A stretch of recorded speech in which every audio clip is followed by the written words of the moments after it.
It's Wednesday, November 26th. We've got to get this trade issue settled with both the U.S. and China and now India, our major trading partners.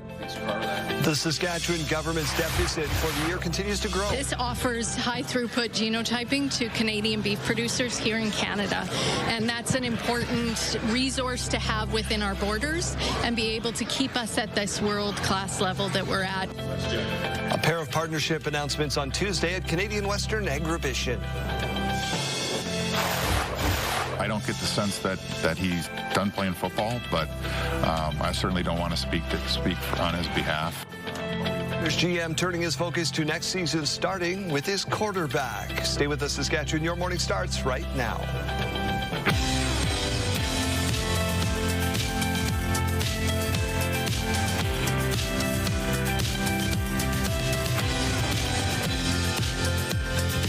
Welcome to Your Morning Saskatchewan. I'm Daryl. And I'm Janelle Lippi. Thanks for being here with us. She's the star of the show, unless you live in certain parts of the province where they're experiencing a lot of fog this morning. Yes, there is a fog advisory out. We'll get more into that coming up, but it is a foggy start. Make sure you're careful on your commute this morning. Boy, oh boy. Let's get to news. We'll get back to weather in just a minute. We've got a lot to get to this morning. The Saskatchewan government's deficit for the year continues to grow. It has now reached $427 million. That's according to a mid-year fiscal update. Initially, the province had forecast a $12 million surplus for the year. The cost of fighting northern forest fires over the summer was a major contributing factor, costing $295 million more than expected. The government also blames several other unforeseen circumstances, although tariffs not one of them. We've been fortunate so far that the vast majority of our products that are shipped from here are CUSMA compliant, and so we haven't had a huge impact. But having said that, we've got to get this trade issue settled with both the U.S. and China and now India, our major trading partners. Thanks, Carla. The NDP says the government's budget was unrealistic, and now the numbers have come home to roost. Canada's steel and softwood lumber industries are expected to get some more help from the government. Sectors, the auto sector, the steel sector, the lumber sector, the aluminum sector that are under pressure. We care. We're acting in those sectors. There will be announcements this week to further support. Multiple senior government sources have confirmed to CTV News that the Prime Minister will announce new measures today that could include cutting limits on the amount of steel that can be imported into the country from nations that don't have a free trade agreement with Canada. The federal government is also expected to announce more financial aid for steel companies and workers. Both steel and aluminum producers are dealing with a 50% import duty imposed by U.S. President Donald Trump. As for softwood lumber, their industry, more word of financial support could be up to $1.2 billion. Tariff on Canadian softwood lumber increased to 45% to the U.S. last month. Prime Minister Mark Carney says he shouldn't have said "who cares" when asked when he would speak to U.S. President Donald Trump again. Promise to Canadians, when I make a mistake, I'll admit it. That was a poor choice of words about a serious issue. And the serious issue is what progress are we making structurally? Look, best deal in the world, strongest budget in the world, and the most new trade deals in the world. Conservative leader Pierre Poilievre hammered the Prime Minister over his words during question period yesterday. Mark Carney made the comments on Sunday during the G20 summit, saying he doesn't have any burning issues to discuss with Trump right now. Health officials say the proper steps have been taken when cockroaches were discovered in 2 rooms in the Regina General Hospital last month. The incident took place in the hospital's mother-baby unit, and there has not been any further evidence of cockroaches, they say, in the unit since the initial reports. That's according to the Saskatchewan Health Authority and the Ministry of Health. The issue was raised by the opposition on Monday after concerned constituents reached out. Saskatchewan's health minister says the roaches were accidentally brought in by a patient and their family, and quickly pest control action was taken. The reality is that regardless of how people show up, the Saskatchewan Health Authority's job is to provide dignified and respectful care to whoever shows up at our doors. So, obviously when situations like this are discovered, those rooms are blocked off. The ministry and the SHA also added that any signs of roaches or additional pests would be seen as to have the same quick response to ensure the safe space remains. Saskatoon City Council has begun what's expected to be its most challenging job of the year, finalizing the next 2 budgets. Jeremy Dodge is tracking the latest developments here. What is the next step in the process? Well, now they have begun, as you said, what is expected to be a grind of a few days. So they're going to spend the next 3 days deciding how much money each civic service should receive. Property taxes currently projected to jump 7.43% in 2026 and 5.92% in 2027. Councillors will comb through 108 cost-cutting options to try to bring those numbers down. To start the day, Councillor Randy Donauer questioned whether the city really needs to where did we go?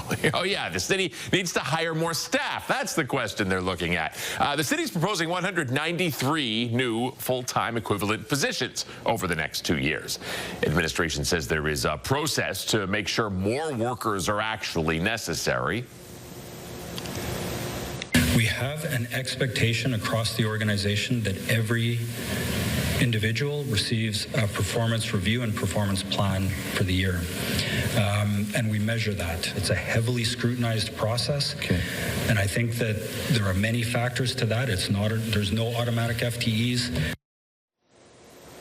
In his opening remarks, the city manager outlined ways to improve city operations, calling audits absolutely essential to our future. He also pointed to artificial intelligence as a way to boost productivity, saying the city is taking a bullish approach to incorporating AI. Now, the city of Saskatoon's released the latest point-in-time count, showing a 30% increase compared to last year. Latest numbers show 1,931 people experiencing various forms of homelessness in 2024. That's an increase of 432 individuals compared with the previous count.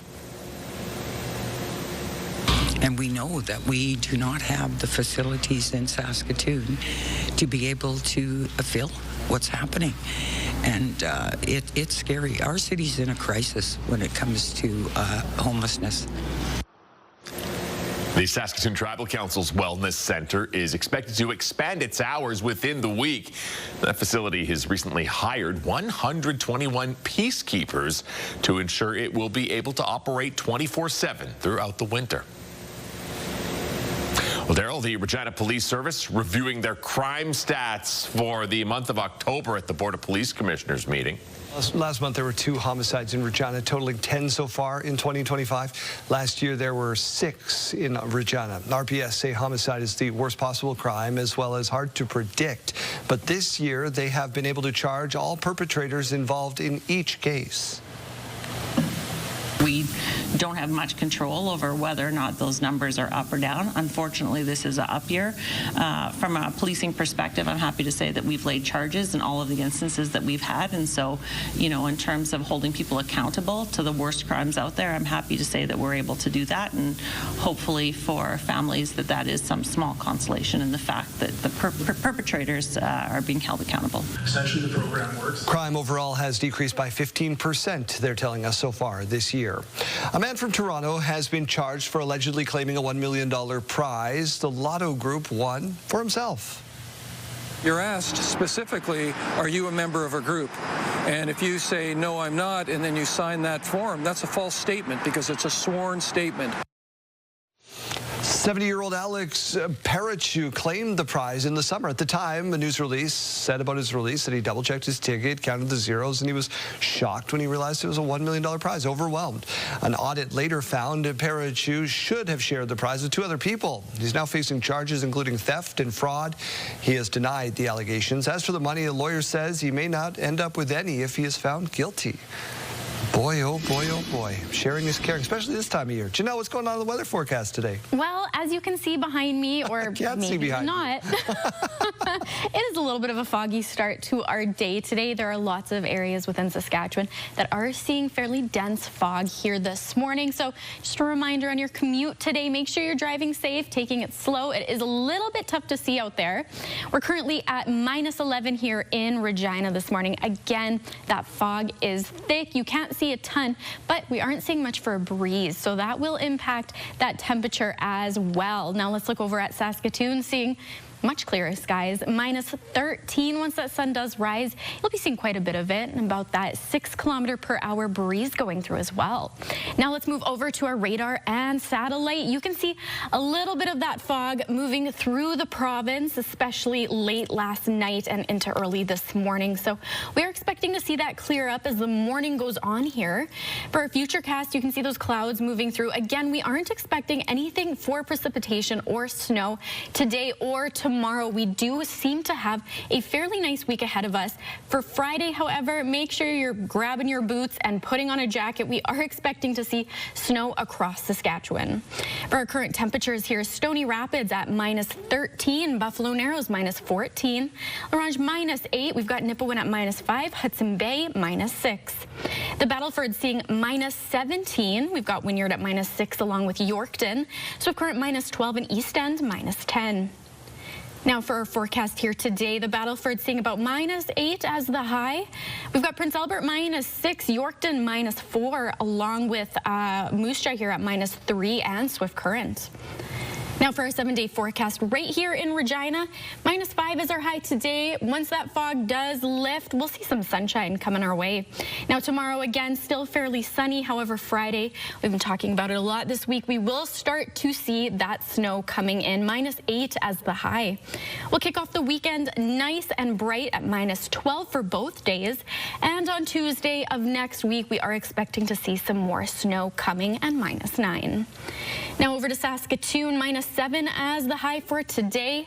-9 tomorrow and Friday. You'll start to see some of those clouds rolling in. We do have a fairly sunny weekend coming for our Saskatoon friends. -12 on Saturday and -13 on Sunday.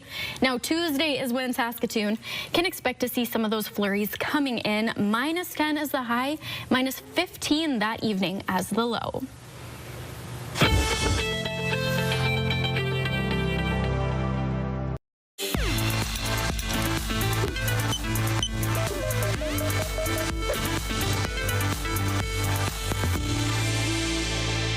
This morning, a new study giving a closer look into how our brains develop as we age. Welcome to the Eras Tour.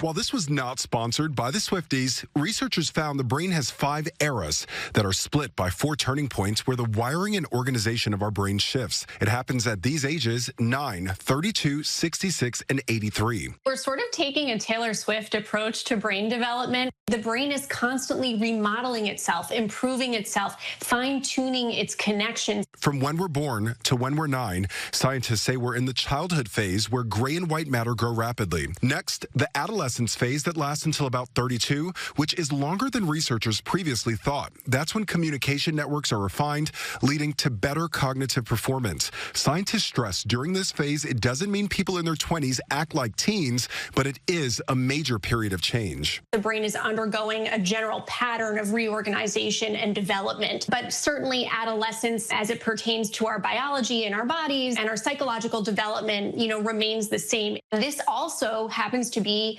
the years where a lot of mental health problems start to declare themselves. So I think that gives us a new sort of direction in terms of the research on this. Adulthood is from our early 30s to 60s, and scientists say this is the biggest shift when the brain starts to stabilize with a possible plateau in intelligence and personality. Then at age 66, we start the early aging phase, followed at 83 with the late aging phase, both showing a decrease in brain connectivity. Scientists say this study, which looked at brain scans of thousands of people, could help research more ways to keep our minds healthy. Doctors say we already know some ways to improve brain health, including exercising, eating healthy, sleeping, managing stress, and maintaining healthy relationships. Lionel Moyes, ABC News, New York. Health Report, brought to you in part by Saskatchewan Blue Cross, protecting your health since 1946.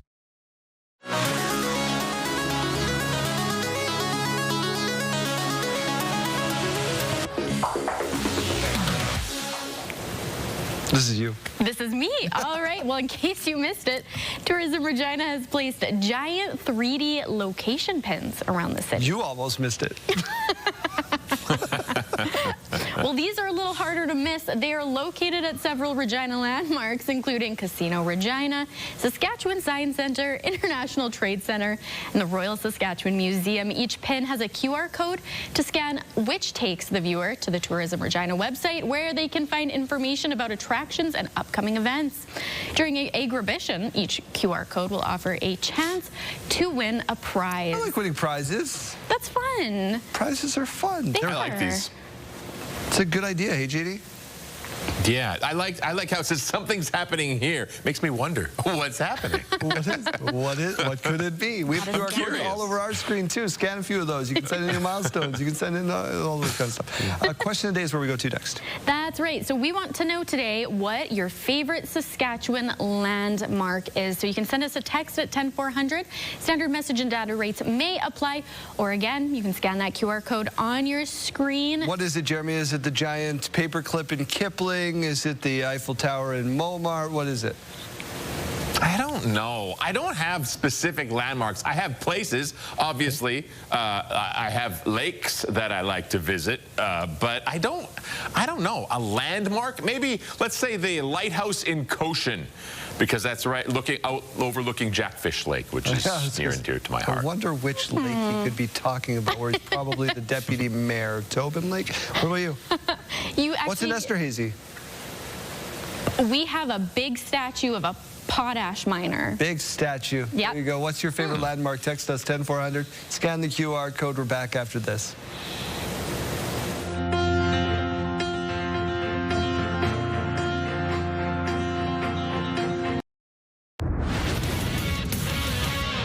Hey there, Lindsay Hamilton inside the Sports Center newsroom with your must-see moment from Tuesday. We're taking a trip to Montreal for this one. PWHL action, these Sirens in Victoire. In the third period, Abby Rock chases down the loose puck, shakes off her defender, buries it with a gorgeous goal. Rock, lovely little dangle, goes between the legs. 3 points in this one, but none bigger than that beauty. Definitely worthy of your must-see moment. Meanwhile, tonight on TSN, we've got Tangerine Raptors basketball for you as the Raps are looking for their 9th win in a row. They welcome the Pacers to town. It all gets going 7 p.m. Eastern on TSN 4. It's all for now from the Sports Center newsroom. Have a wonderful Wednesday.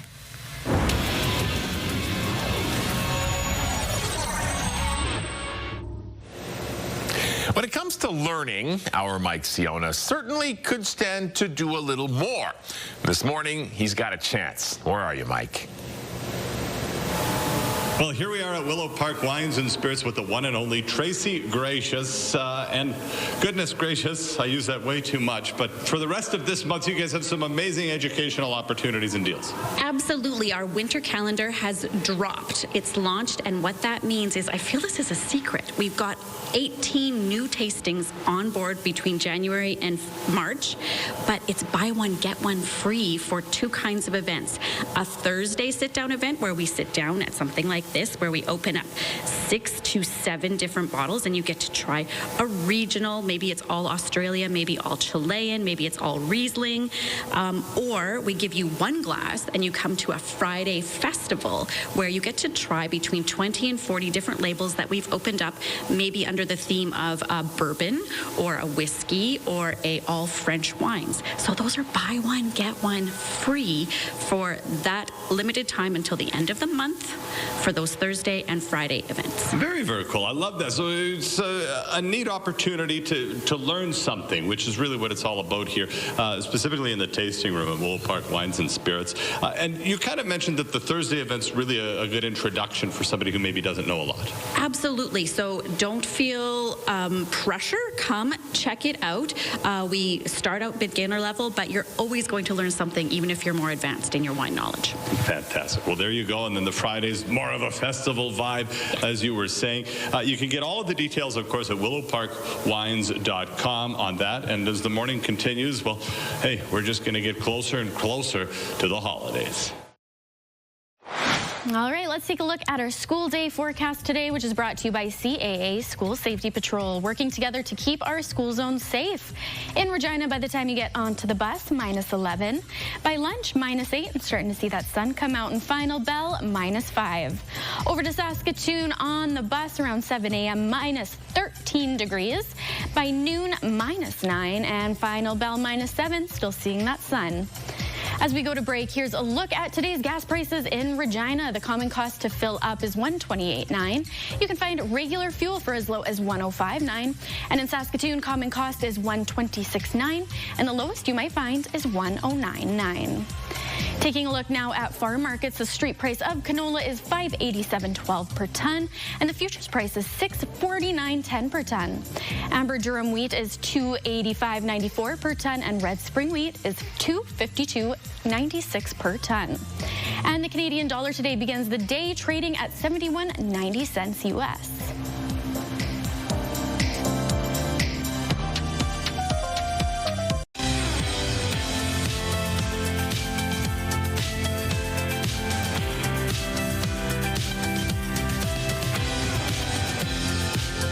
Your morning, it is 6:30. There was a double dose of partnership agreements announcements on Tuesday at Canadian Western Agribition. At the breakfast in the barn, Saskatchewan Premier Scott Moe announced a new 5-year partnership renewal between the Canadian Western Agribition organization and Canadian National Railway. That announcement was swiftly followed by the unveiling of a partnership between the Global Institute for Food Security at the University of Saskatchewan and the Canadian Beef Improvement Network. This offers high-throughput genotyping to Canadian beef producers here in Canada, and that's an important resource to have within our borders and be able to keep us at this world-class level that we're at. The genetics we see in the barns here is only because of the work of the breeders, and this provides tools for them to keep doing the great work they're doing. According to a release, the partnership will provide the beef industry with a faster, secure, and more reliable pathway to gaining genetic insights and certifying pedigree. Nutrien has identified a site for a potential new ocean terminal in Washington. The announcement is drawing concern in Canada, with critics asking why the new development is not being built in Vancouver. The potash company says it plans to expand its West Coast capacity by building a new export facility at Washington's Port of Longview, creating additional deep water access in the Pacific Northwest. The Saskatchewan NDP is asking the Premier to advocate for the project to be built in Canada by speaking with BC's current Premier. See much investment being targeted for the west coast of our continent, Mr. Speaker. And then we see an ND Premier stand up, Mr. Speaker. That Premier says, we don't want oil in this port, Mr. Speaker, because you can't get a boat into it. And then that same NDP policymaking Premier, Mr. Speaker, questions why another industry isn't making that very investment in our nation. According to Nutrien, a final investment decision for the proposed project is expected in 2027. The provincial government is introducing new changes to the Saskatchewan Firearms Act as a response to the federal buyback program. Their legislation proposes that anyone who seizes a gun under the new federal laws must pay the owner fair market value set by the Saskatchewan Firearms Officer. The province plans to launch an online portal to provide appraisals for all firearms, ammunition, and accessories included in the federal legislation that reclassified more than 2,500 guns as prohibited. The appraisals can then be used in court if necessary. The province is also giving the Saskatchewan Firearms Office the ability to collect and store firearms for gun owners who voluntarily turn them in an effort to prevent criminal charges for possessing prohibited weapons while any compensation is pursued. A local company is hoping the city of Prince Albert will remove the 3-store cap for cannabis retailers. At Monday's executive committee meeting in PA, Into the Weeds Cannabis presented a request for the city to re-examine a bylaw preventing the company from opening a new store. Prince Albert already has a 4th store on 10th Street East. However, it is located on Sturgeon Lake First Nation land. Into the Weeds co-owners say the Prince Albert area is only large enough Saskatchewan City for operating under hard caps. We completely understand and respect community concerns around substance use, homelessness, and downtown safety. But those challenges are not driven by retail cannabis. part of the revitalization solution and not the problem. I am Chief Executive. The Executive Committee voted to forward the request to administration for analysis. Staff at the temple in Thailand were shocked when a woman started moving in her coffin after being brought in for cremation. The woman's brother said his 65-year-old sister had been bedridden for about 2 years when her health deteriorated and she became unresponsive, appearing to stop breathing for days before she was brought in. When it became clear the woman was still alive, she was taken to the hospital to be treated for having critically low blood sugar levels. Terrifying. We're following developments in Hong Kong this morning where at least 4 people have been killed in an apartment building fire. Take a look at your screen. Flames still engulfing the apartment block located in Hong Kong's New Territories. One of the 4 people killed is a firefighter. 3 other people are in critical condition this morning. An official says at least 13 people are believed to be trapped in the fire. The apartment block was going through a renovation when the fire started. There is a bamboo scaffolding around the building, which is making it tougher to put out the fire because it's so flammable. About 4,000 people live in multiple buildings at that complex. 4 more people have been arrested in connection to the Louvre jewel heist. The suspects are 2 men and 2 women. They were arrested in the Paris area yesterday morning. Pieces from the French crown jewels worth more than $100 million were taken in the robbery. Police have yet to track down the stolen jewels. It's going to cost you a little more to visit the most popular U.S. national parks. Starting next year, foreign visitors will have to pay an extra $100 U.S. or $140 Canadian to visit 11 of the top U.S. parks. This is on top of the regular entrance fees. To get into the parks like Yellowstone or the Grand Canyon, visitors can skip the new fee by buying an annual pass. That's going for the cost of $250 U.S. or about $350 Canadian, more than 3 times the existing price. Penny Oleksiak, Canada's most decorated Olympian, has been suspended from competition for 2 years. It's a very serious oversight, but it doesn't mean that she intentionally didn't want to be tested for doping. Oleksiak isn't accused of using a banned substance. She's being suspended for breaking a testing rule. Athletes have to let officials know where they are so they can be tested at any time. The International Testing Agency says Oleksiak failed to provide her whereabouts 3 times. She accepted a voluntary suspension earlier this year as the case was being investigated. The suspension will end about a year before the next Summer Olympics. The death of Colleen Jones is being felt right across the country, but especially within the curling community. She was that kind of person that was just magnetic. Whenever she was in the room, she would draw your attention. She made you feel welcome. She had that East Coast hospitality through and through. Colleen Jones was from Halifax. She was a Nova Scotia sports icon. As a competitor, she was a 2-time world champion and a 6-time Canadian champion.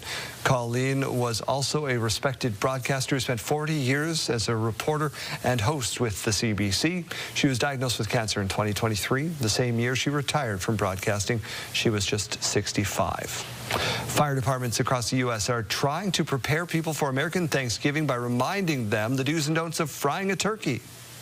It's a common thing in our community that people fry their turkeys, but there's a lot of hazards with it. There's a lot of threats with it. Every year, firefighters run a demo like this of what can happen when you drop a frozen turkey into hot oil. Watch your screen. They want to remind people to make sure the bird is completely defrosted and dried off before it goes into the oil. Otherwise, it may do exactly what you just saw. Good advice for anyone living north of the border frying a turkey for Christmas, by the way. Now to the Grey Cup celebrations. They've settled down, and the Riders' GM, Jeremy O'Day, already looking ahead to next season. You kind of pass the Grey Cup around, and you go back into the coach's office, and then I think you have the parade, and then the next day you kind of hit you with, all right, you're having exit meetings with the players and their contracts are up, and so you're trying to give them, the information that you can and let them know that, make sure they understand that, you want them to be back. Last week, Trevor Harris said he hasn't made a decision yet on his future. O'Day said those conversations have yet to happen, but the Riders would love to have the 39-year-old quarterback next spring if he wants to continue playing football. And Janelle Lepai, little birdie tells me we're going to have a special visitor on Friday on this show, a man by the name of Corey Mace. Don't know if you heard of him, and he's going to carry the silver mug. Yes. Very important. Yeah. Very, very important. I think we should all take a picture with it. I'm not a sports person, but even I think that that's really cool. So take a picture with it, send it to the family. What's going on in the weather? There's a lot of fog out there. There's a ton of fog, as you can kind of see behind me. Over those city lights in Regina, we are seeing quite a bit of fog as well. So Saskatoon, however, seeing much less. But here in Regina, visibility is quite low. So on your morning commute, just make sure you're taking a little bit of extra time. -11 as our current temperature. Now, once that sun does rise, we will see a bit of it. But for the moment here early this morning, we won't be seeing a lot for light coming up. Now over to Saskatoon, -13, much less foggy. And we will be seeing quite a bit of sunshine over our Saskatoon friends as well. A little bit of a breeze rolling through, about 6 kilometers per hour. Now let's take a look over at our radar and satellite. You can see some of that fog moving through the province. This started later last night and earlier into this morning as well. We are expecting to see that clear up though as the morning carries on. Now right here over our futurecast, you can see some of those clouds moving through as well. We aren't expecting much for precipitation today or tomorrow. However, Friday for Regina, we are seeing a little bit of snow coming our way. For current temperatures, Stony Rapids -13, Buffalo Narrows -14, Nipawin -5. We've got Melfort at -7 along with Prince Albert. Spiritwood, a very chilly -18 degrees. Over to the Battlefords, -17, Kindersley -11 along with Weyburn, Estevan -14, Yorkton -6 along with Wynyard. We've got East End -10. Now for our highs today, the Battlefords will be seeing about -7 along with Prince Albert, Yorkton -4, Estevan -8, Swift Current -3 along with Moose Jaw. So we are expecting to see some sunshine across Saskatchewan as the day carries on. Again, it is a little bit of a foggier start here this morning, but things are expected to clear up later on this morning and into the afternoon. Now for our 5-day forecast here in Regina, -5 as our high for today, seeing that sun come up. We will be seeing about -15 as our low this evening though, so if you're heading out, make sure you're bundled up. Now again on Friday is when we'll see those flurries begin. -8 as the high. Starting Saturday, we are kicking off the weekend quite nice with some sunshine. -12 as the high for both Saturday and Sunday. Now for Saskatoon, -7 as that high for today, seeing that sun rise and sticking around for a little while up until Friday when we do see those clouds start to gather. -11 as that high. Now for Saturday, -12, seeing some sunshine come out. -13 on Sunday. No snow expected for this week in the Saskatoon area. However, next Tuesday is when those are expected to begin.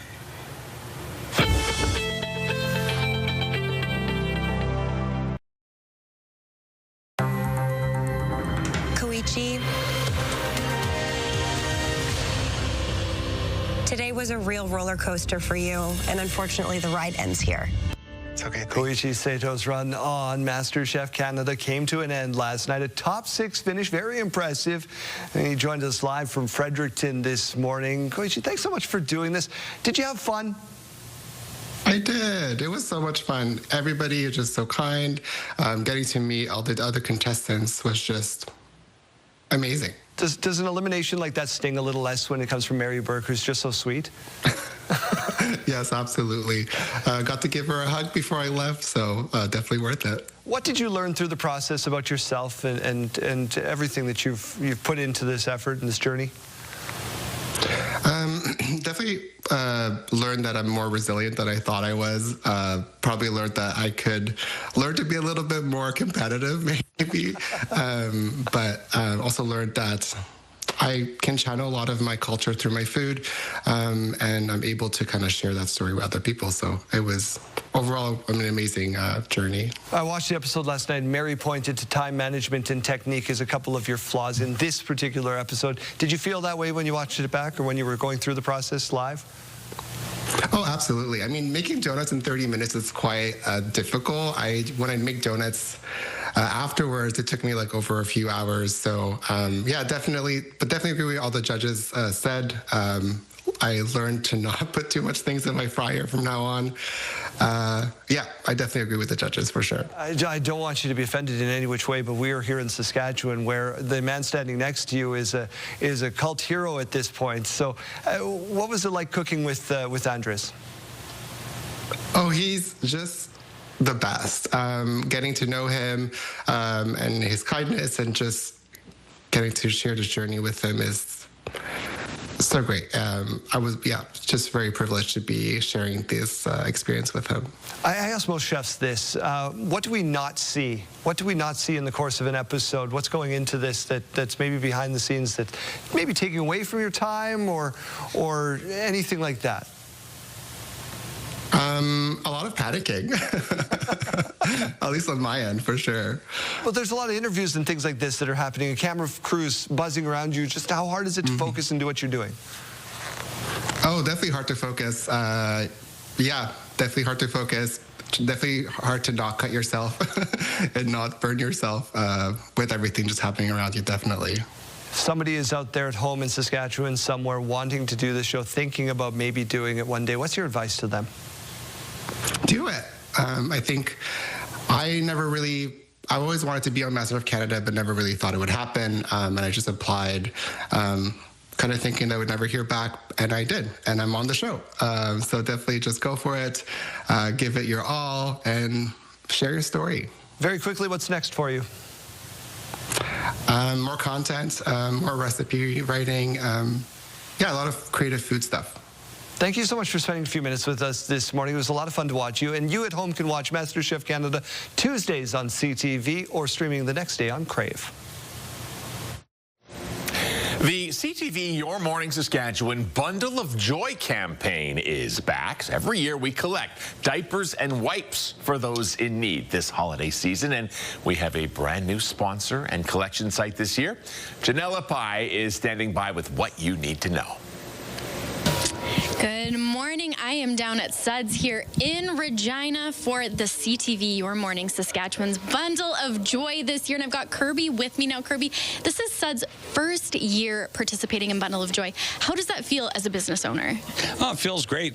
Gives us an opportunity to give back to the community. So we're happy to be participating. It's an amazing initiative. And so this year we're taking in donations of wipes and diapers, not formula this year, but how can people bring these in? Where can they go to donate? Well, they can drop any of those items off right here at Suds Car Wash. So when you're coming in for a wash, or if you're out shopping and you're going to swing by here for a wash, pick up a couple items, drop it off here. We can even take it from your car if you're not, if you're in our express line, no problem. And you can also purchase a special wash at our pay station, and it's our Diamond Shield wash, and it includes a $10 donation from yourself and a $10 donation from Suds. So every Diamond Shield wash, $20, we're going to contribute cash to the Carmichael Outreach. All right, so as a father yourself to young parents here who have their own children, how does it feel to be able to give these resources to other parents in the community who might not have the resources? Oh, it's critical, and that's why we're involved in the program, because those are necessities that you must have as a young mother. Absolutely, they are. All right, well, thank you so much, Kirby. We'll be back in the next hour. We've got more information on how you can be a part of this great cause. Thank you.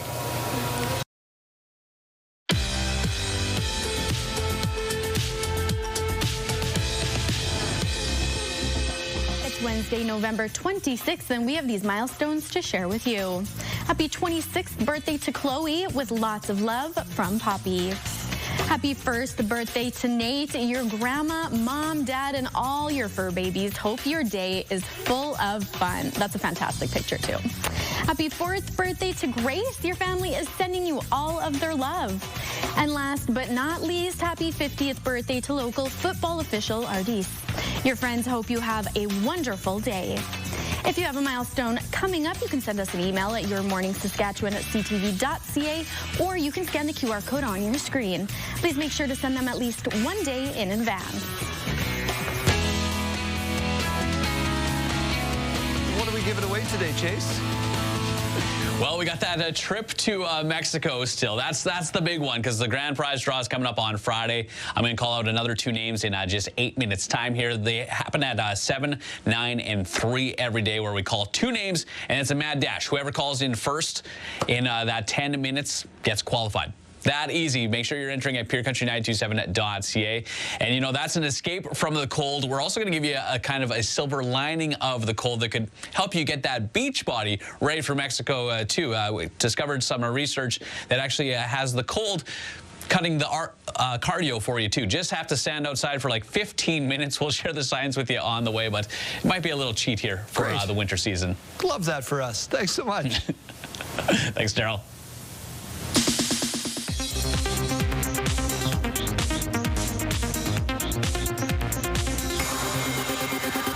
We have a plan. It's a bit insane. Yeah, what could go wrong? No idea, but I think we should find out. It's time to return to the 1980s and the Upside Down. The first 4 episodes of the highly anticipated final season of Stranger Things premieres tonight on Netflix. The show's creator, the Duffer Brothers, say the 5th and final season will be the biggest season yet, as the last battle with Vecna looms over the town of Hawkins, Indiana. I mean, logistically, it was really challenging because we have some of the biggest sequences ever. Actually, the biggest as far as special effects and visual effects are concerned. There's just a lot of action, so it was very challenging on that front, and then it was challenging just on an emotional level. Let's go! Christmas is coming early for film fans. Popular releases and award hopefuls, one battle after another, and Sinners are returning to select IMAX 70mm theaters for 1 week only, beginning December 12th. I'm back, baby! Do you know who those people are? No. The Scrubs reboot has released its first teaser. Original Scrubs actors Zach Braff, Donald Faison, and Sarah Chalk star in the series, along with new faces to Sacred Heart Hospital, including Vanessa Bayer and Joel Kim Booster. The new series is set to premiere February 25th on ABC. And happy birthday to Rita Ora. The British singer and actress turns 35 today. That's what's happening in Hollywood. I'm Alex Stone, ABC News.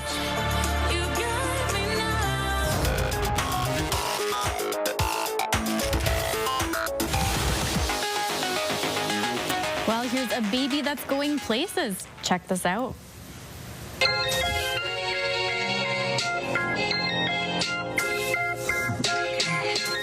Hey, don't mess with this one on the playground. So either this 1-year-old is very upset about something or he just loves boxing. Either way, he's got pretty good form for a 1-year-old. Maybe we'll see this guy in the ring in 20 years. Maybe. So, wow, that is that's training. Or AI, one of the two. I'm not really sure. The swing, very powerful. Something seems shenanigansy about that. JD, what do you have for us? All right, now if we're talking about kids going places, it's safe to say this boy has a coaching career ahead of him.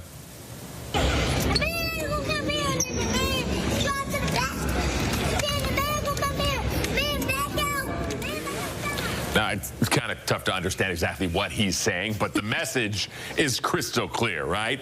Go out there and win one for the coach. Oh, that invested. You have to like that. Yeah. I can't leave this hour without showing you some penguin walks for safety. Oh.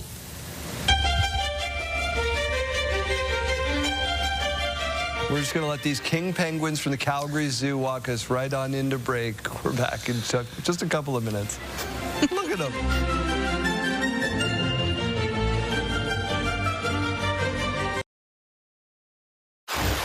It's Wednesday, November 26th. Sectors there will be announcements this week to further support. New support for steel and softwood lumber industry is expected to be announced today. The Saskatchewan Health Authority's job is to provide dignified and respectful care to whoever shows up at our doors. Health officials say proper steps were taken when cockroaches were discovered at the Regina General. I don't get the sense that he's done playing football, but I certainly don't want to speak on his behalf. The Riders GM turning his focus to next season with his starting quarterback up first. Stay with us, Saskatchewan. Your morning starts right now.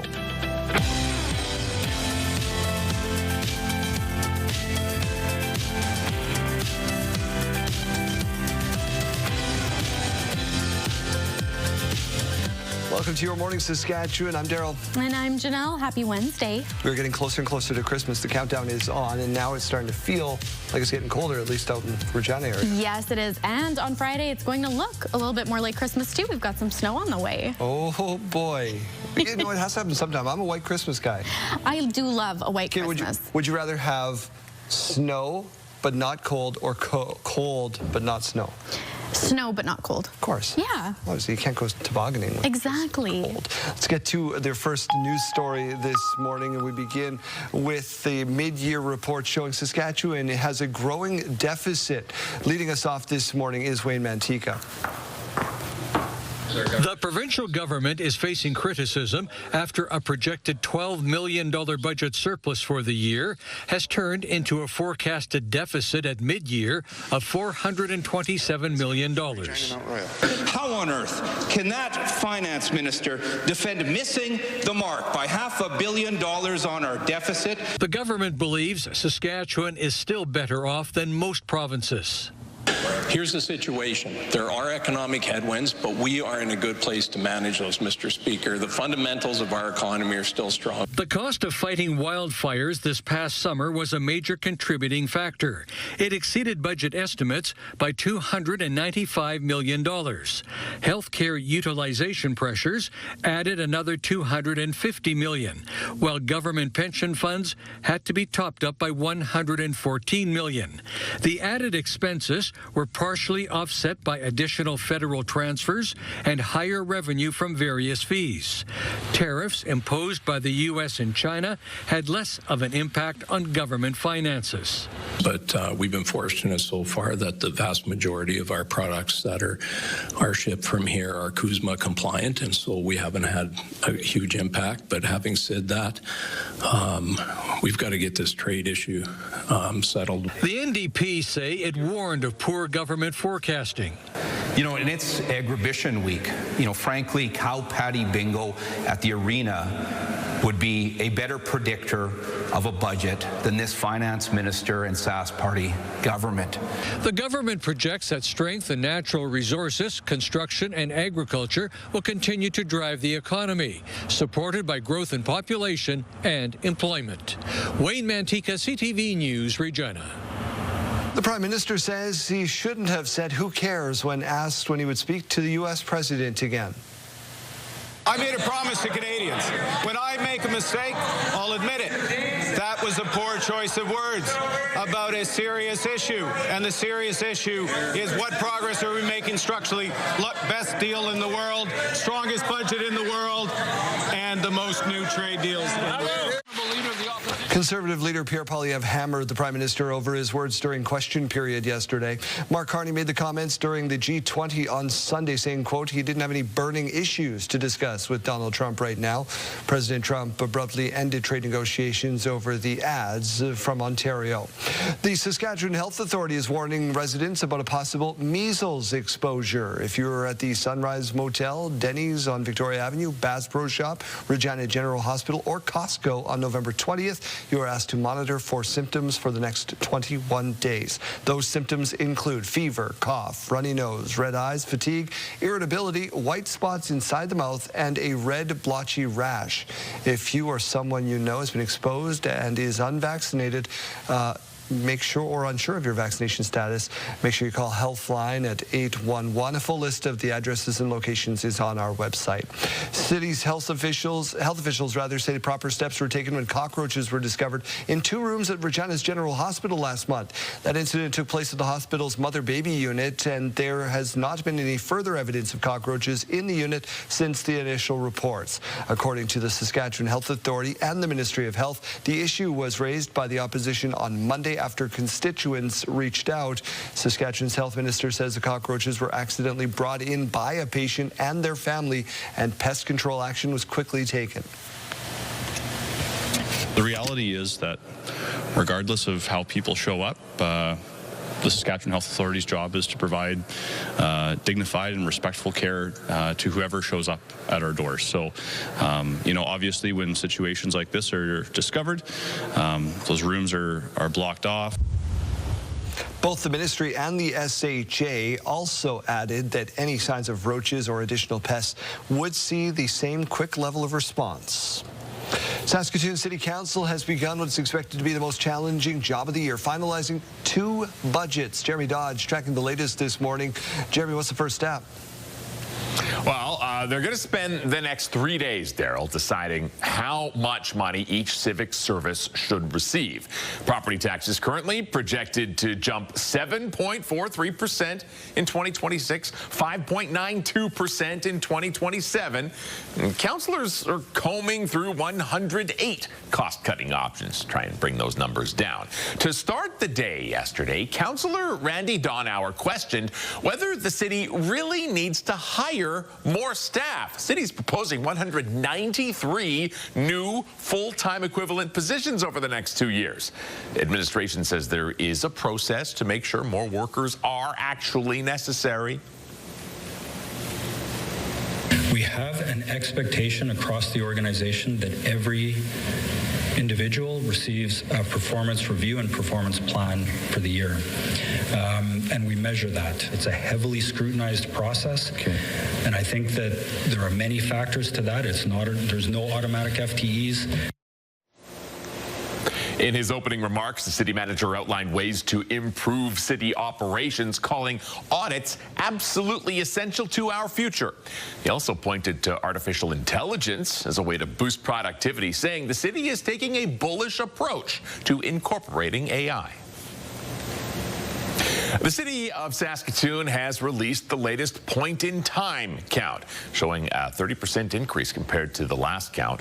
The latest numbers show 1,931 people experiencing various forms of homelessness in 2024. That's an increase of 432 individuals compared with the previous count. And we know that we do not have the facilities in Saskatoon to be able to fill what's happening. And it's scary. Our city's in a crisis when it comes to homelessness.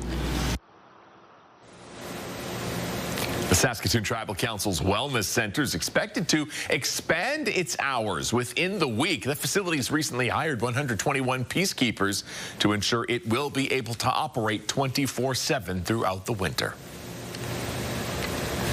Well, Daryl, Regina Police Service reviewing crime stats for October. Last month, 2 homicides, Jeremy, totaling 10 so far in 2025. Last year, there were 6. Now, RPS says homicide is the worst possible crime and hard to predict, but this year, they have been able to charge all perpetrators involved. We don't have much control over whether or not those numbers are up or down. Unfortunately, this is an up year.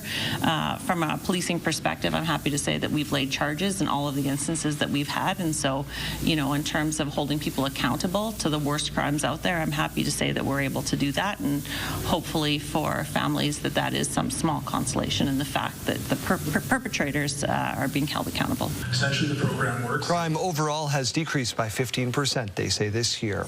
Some sad news to share from the world of sports and broadcasting. Curling legend and pioneering reporter Colleen Jones has died of cancer. Paul Hollingsworth has more on her life and legacy from Halifax. Colleen Jones was a legend and a champion in curling, locally, nationally, and internationally. And in a community that reveres its sports heroes, there has been an outpouring of emotion following the news of her death. If there's a photo of greatest female curlers ever, she's got to be in the front row. Could be in the middle, maybe to the right. She's in the front row. A pioneer, the first to really embrace sports psychology, and a leader, completely unfazed by what others thought of her. A 2-time world and 6-time Canadian women's champion, Jones competed at the Scotties Tournament of Hearts 21 times. Curling fans in Halifax are mourning the loss following Jones' battle with cancer. She was there till the bitter end. She didn't give up easily. I remember her smile. That's what I remember. And yeah, a big team player. And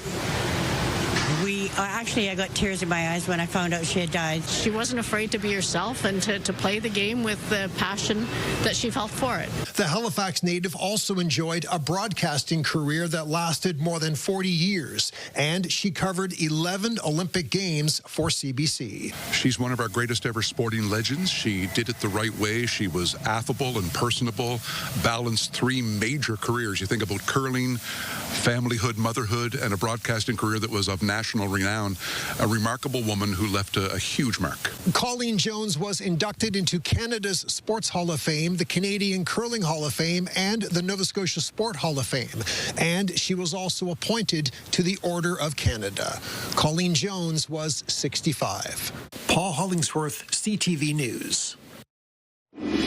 Gone far too soon. Let's turn our attention to the weather. Picture can't see a lot behind you, but first, let's give some stuff away, Janelle.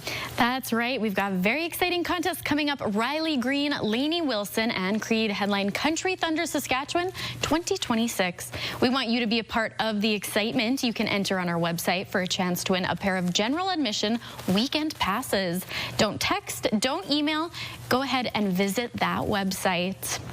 All right, now let's take a look behind me here. Still not much for a view currently in Regina. Fairly foggy out there. Another reminder, just make sure you're very careful on your morning commute because visibility isn't great out there. Now, -12 currently as our temperature rate here in Regina. We aren't seeing much for a breeze either. It's a very calm morning, still a little bit cool. Once that sun does come up, though, we've got a little bit of a sunny day ahead of us. Over to Saskatoon, -15. That breeze is really slowing down in Saskatoon as well. That fog seems to be heading over towards Saskatoon. Again, this should lighten up later on this morning and into the afternoon. But as for now, we do have a little bit of a foggy start to our day. Now for our radar and satellite, you can see some of that fog moving through. This started really last night, later on in the evening, and of course into this morning as well. But as the morning goes on, we are expecting to see that lighten up. Now for a future cast here, you can see those clouds moving through Saskatchewan. That is what we're expecting to see for today and tomorrow. A little bit of cloud cover. Again, some sunshine as well. Nothing for precipitation here today. However, Friday for Regina, that is when the snow is on the way. Current temperatures, Stony Rapids -11, Buffalo Narrows -14, Prince Albert and South End at -7, Hudson Bay -6, the Battlefords -17, Kindersley and Swift Current both at -14. We've got Yorkton at -6, Estevan at -13. Now for our highs today, you can see that sun trying to peek out. The Battleford seeing about -7 as the high along with Prince Albert. Yorkton -4, Estevan -8. We've got Weyburn -6, Moose Jaw and Swift Current both at -3. Now let's take a look over at our 3-day forecast right here in Regina, -5 as our high for today. Once that fog does clear up, we will be seeing quite a bit of sunshine. Starting tomorrow, you'll start to see more clouds gathering in, -9 as the high. And of course, we've talked about it all morning. Friday is when those flurries will begin. Over to Saskatoon now, -7 as the high for today. Now, that fog has gone over towards Saskatoon. However, once the morning goes on here, we are expecting to see that clear up and that sun is coming out. Now, off to Friday, -11 to kick off that weekend. We are expecting to see a little bit of a cloudier day for Saskatoon on Friday.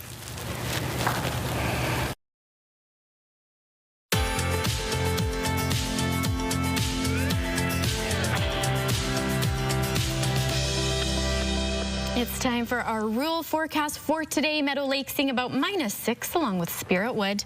Outlook -3, seeing some of that haze in the air continuing into this afternoon. Kindersley -3, Wynyard -6. We've got Melfort again at that -6, seeing that sun starting to come out. Leader -3 along with Maple Creek. You can see some of that fog moving through the province. Kenora -4, Broadview -5. Now let's take a look over at Blaine Lake where internet speeds up to 1 gig are available from SaskTel. -8 as that high for today, seeing a mix of sun and cloud, and winds northeast 5 to 20 kilometers per hour. Let's check back in with our Mike Siona now at Willow Park Wines and Spirits, where he's doing some morning math. Mike? Well, by my math, this Friday is Black Friday. And if you don't trust me, have a look at these 3 black bottles of wine, Tracy Gracious. They're not black wine, but we are talking about Black Friday, and why wouldn't we be here at Willow Park Wines and Spirits? We are, because it is the largest, most premium sale that we have every year. Black Friday, where you can save on international wines, beers, spirits. We've got it all for you. You can pick up in-store, shop here in-store, or you can order online and come pick up here. Nice. I like that. Now, these ones here are all wines have this rating that we've talked about before. These are all highly rated? Highly rated, 90 plus or more. So people that know wine have come in and sampled and made sure that this is according to the terroir, according to the taste profile, must be 90 point plus. And they mark that on there. So we've got an Australian, an American, and also an Argentinian, all at 90 point plus, all for Black Friday specials. Okay, very, very cool. Now, obviously, that runs the sale extended through to the end of the month, and then as of Monday, December 1st, it goes online, Cyber Monday? It's Cyber Monday, yes. So only online, another large choice of discounted, putting our wines, beers, spirits, all on Cyber Monday sale. There you go. You can shop online, you can shop in store, just do it responsibly. Right, Tracy? Absolutely, Mike. And when we come back, we're going to talk about some of this amazing gift packaging and some of the other stuff that you can maybe get some of your holiday shopping done with.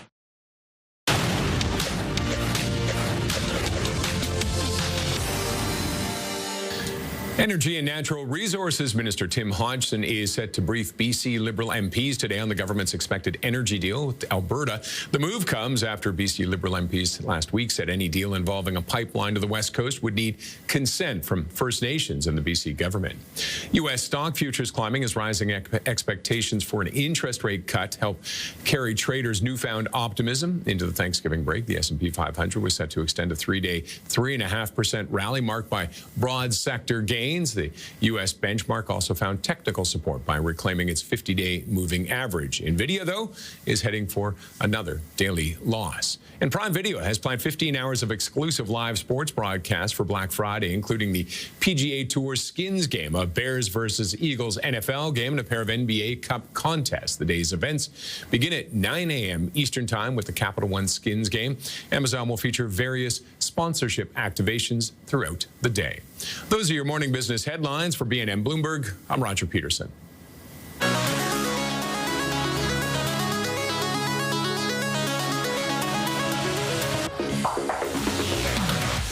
I've long been infatuated with the Titanic, so this is right up my alley. A timeless item has been recovered from the Titanic. It's fetched a multi-million-dollar sale at auction. This gold pocket watch sold for roughly Janelle's annual salary of $3.2 million, the highest price ever for a piece of memorabilia. Now, the watch was recovered from the body of Isidore Strauss, who went down with the ship alongside his wife of 41 years, Ida. The 18-karat watch was engraved and given to Strauss for his 43rd birthday. It had remained in the family for more than a century before this weekend's auction. Yeesh. Wow. Fairly good shape. Yeah. Given what it's been through. Yeah. And unbelievable. Yeah, that's incredible. Would you pay that? I don't know if I'd want to own it. There's so much, you know, it's... Yeah. So much around it. No thanks. Some bad juju. Yeah, I feel like that, but also it's like super cool to see. Yeah. We're talking about landmarks in Saskatchewan this morning. That's right. So our question of the day today is what is your favorite Saskatchewan landmark? So we do have one answer coming in so far. One? Just That's it? one. The I only know. one. But where are people taking us? I don't, well, where are these? Nistawiak Falls. Where is that? You know? It's in Nistawiak. Yeah. Where okay, thank you. And now we know. Now we know that. It sounds beautiful. The city of Regina has put up these pins to denote landmarks and things that you want to see in the city of Regina while Agribition is going on. So let us know what you think we should all see in Saskatchewan. Maybe it's the paper clip in Kipling, or one of the Eiffel Tower in Momart, or just Jim's backyard. You think it's really nice? Just text your name and your answer to 10400. Standard message rates may apply. We got your morning mystery coming up right after this.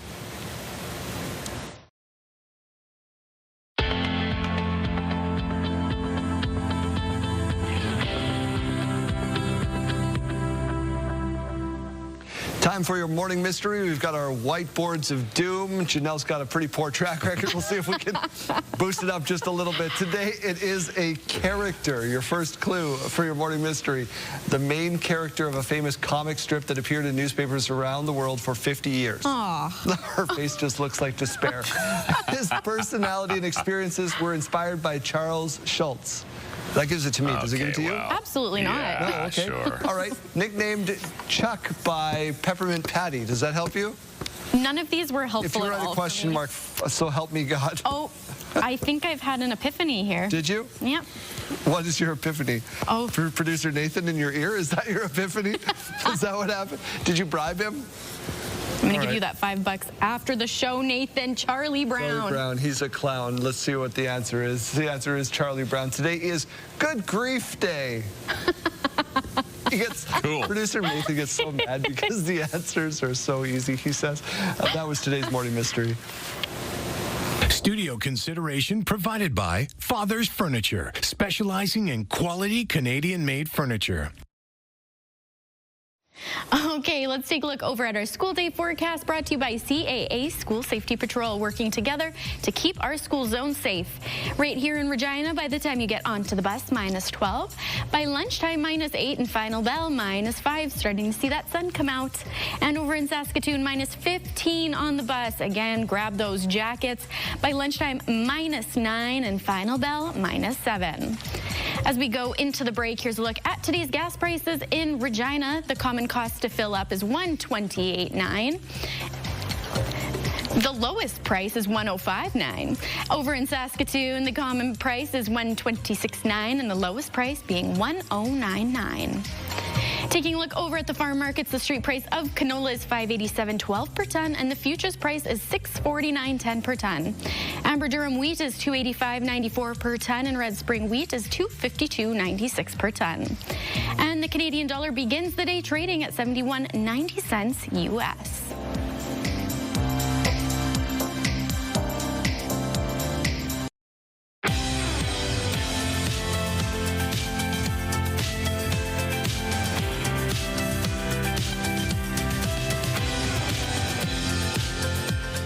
Good morning, Tansei. Welcome back to CTV, Your Morning Saskatchewan. We begin in Ottawa, where the federal government is expected to announce more relief for Canada's steel and softwood lumber industries struggling because of U.S. trade wars. There are sectors, the auto sector, the steel sector, the lumber sector, the aluminum sector, that are under pressure. We care. We're acting in those sectors. There will be announcements this week to further support. Senior government sources confirmed to CTV News that the Prime Minister will unveil new measures today. They could include cutting limits to the amount of steel that can be imported into the country from nations that don't have a free trade agreement with Canada.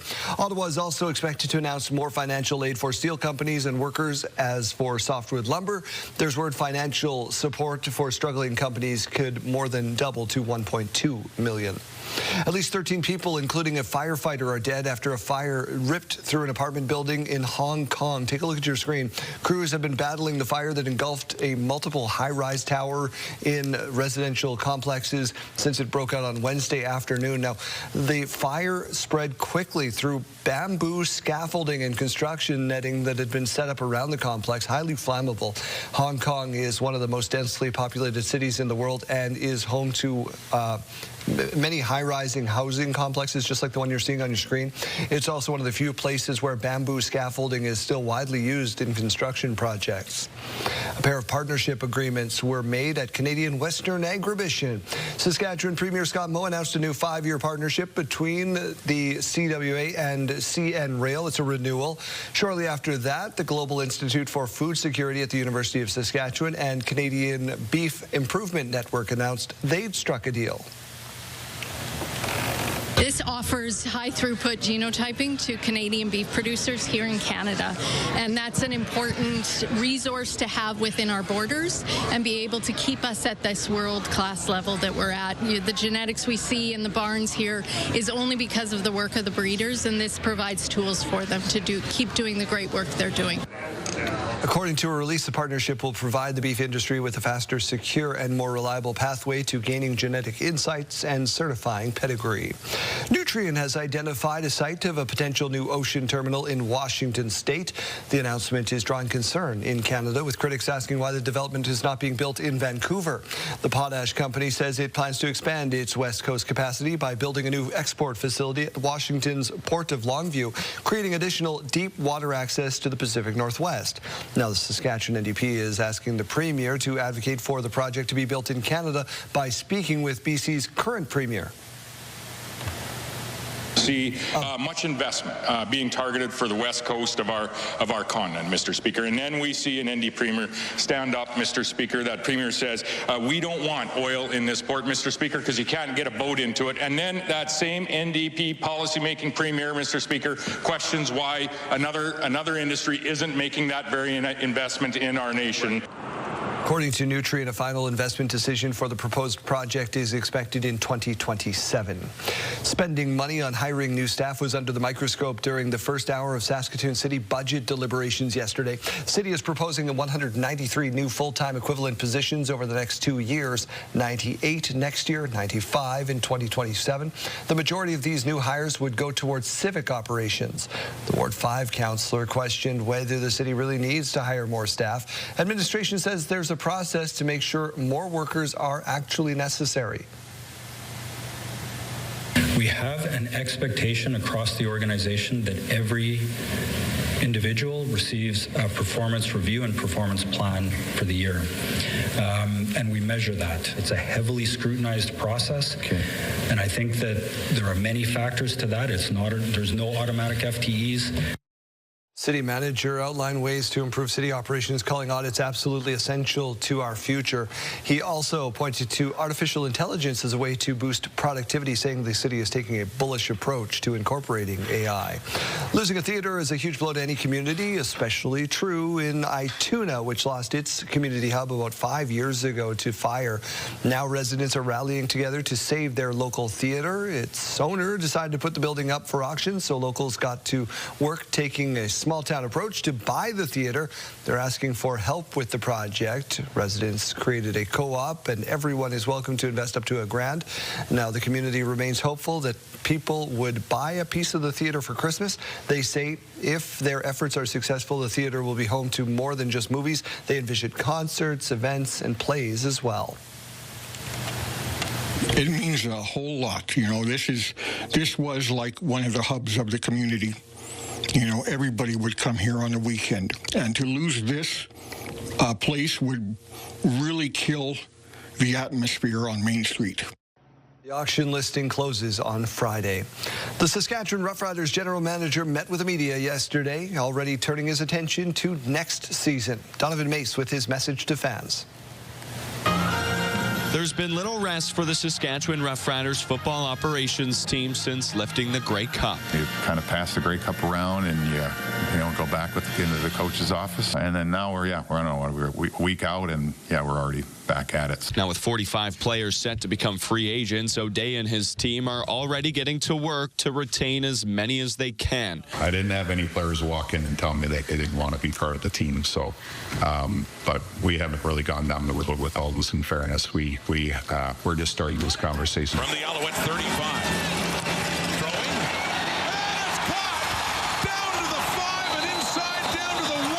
That includes 39-year-old quarterback Trevor Harris. I'd be shocked if I feel like I turn around and say, like, it's a wrap.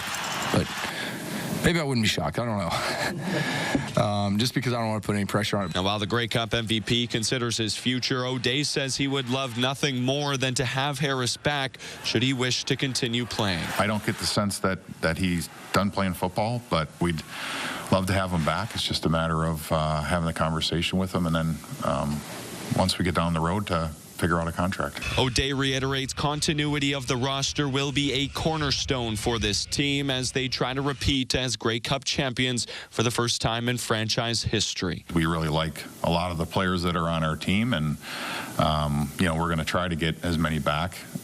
When you win, and especially when you win a Grey Cup, it becomes more difficult. Now, the Riders do have some time to chip away at their list of pending free agents ahead of the expected opening of free agency early next year. Donovan May, CTV News, Regina.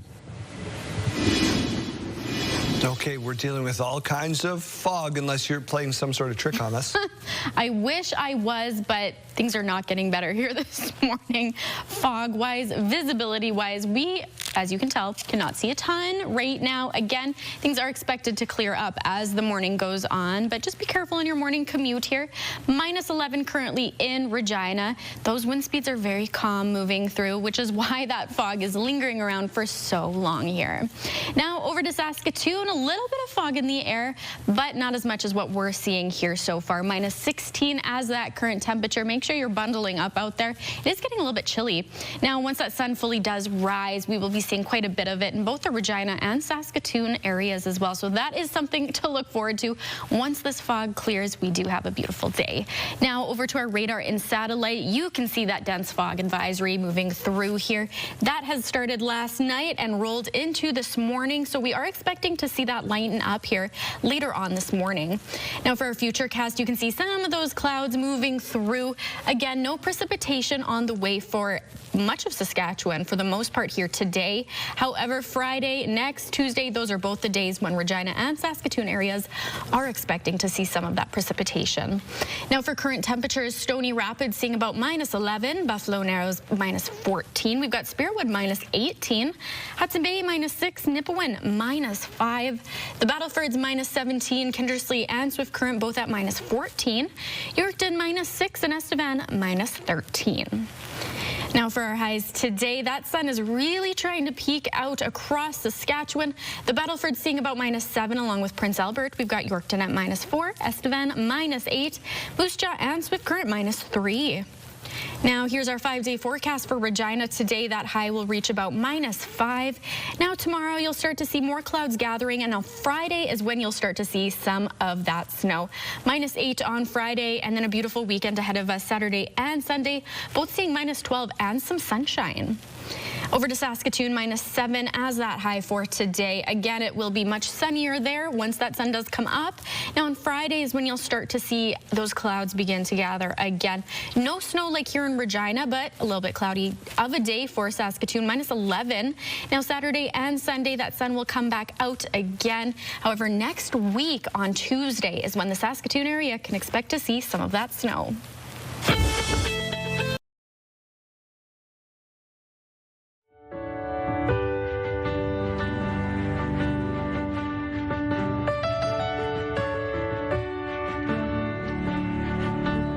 Wardrobe consideration by Colin O'Brien Man's Shop, defining contemporary style for over 20 years. Here's what's happening in our community. A Burger Night fundraiser happening Thursday, November 27th at 6 p.m. over at the Turvey Center. That's 100 Armour Road. Club 66 Social Dance happening Tuesday, November 28th at 7:30 p.m. at the Regina 55 Plus Community Center. That's 2134 Winnipeg Street. Call 306-529-6381. A bake sale is happening at St. Paul's Greek Orthodox Church on 3000 Argyle Road. It's happening Saturday, November 29th at 10 a.m. And you might want to check out this market happening at the German Club, 1727 St. John Street on Saturday, November 29th at 2 p.m. Or the Jingle Bell Market, Saturday, November 29th at 10 a.m. Little Flower Auditorium, 420 College Avenue. Admission is free. If you'd like your event shown here, email us, reginacommunity@bellmedia.ca, at least 2 weeks in advance.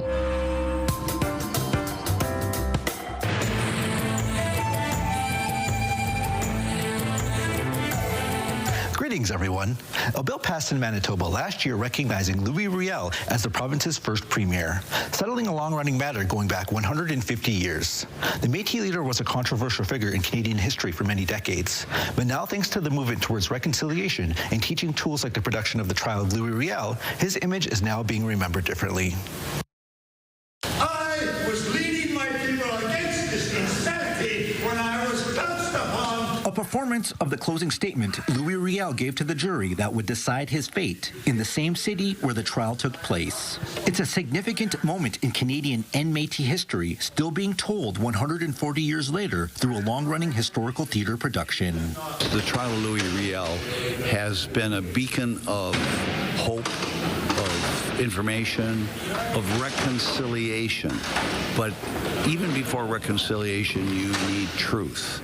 And for all of these 59 years, the trial of Louis Riel has been about truth.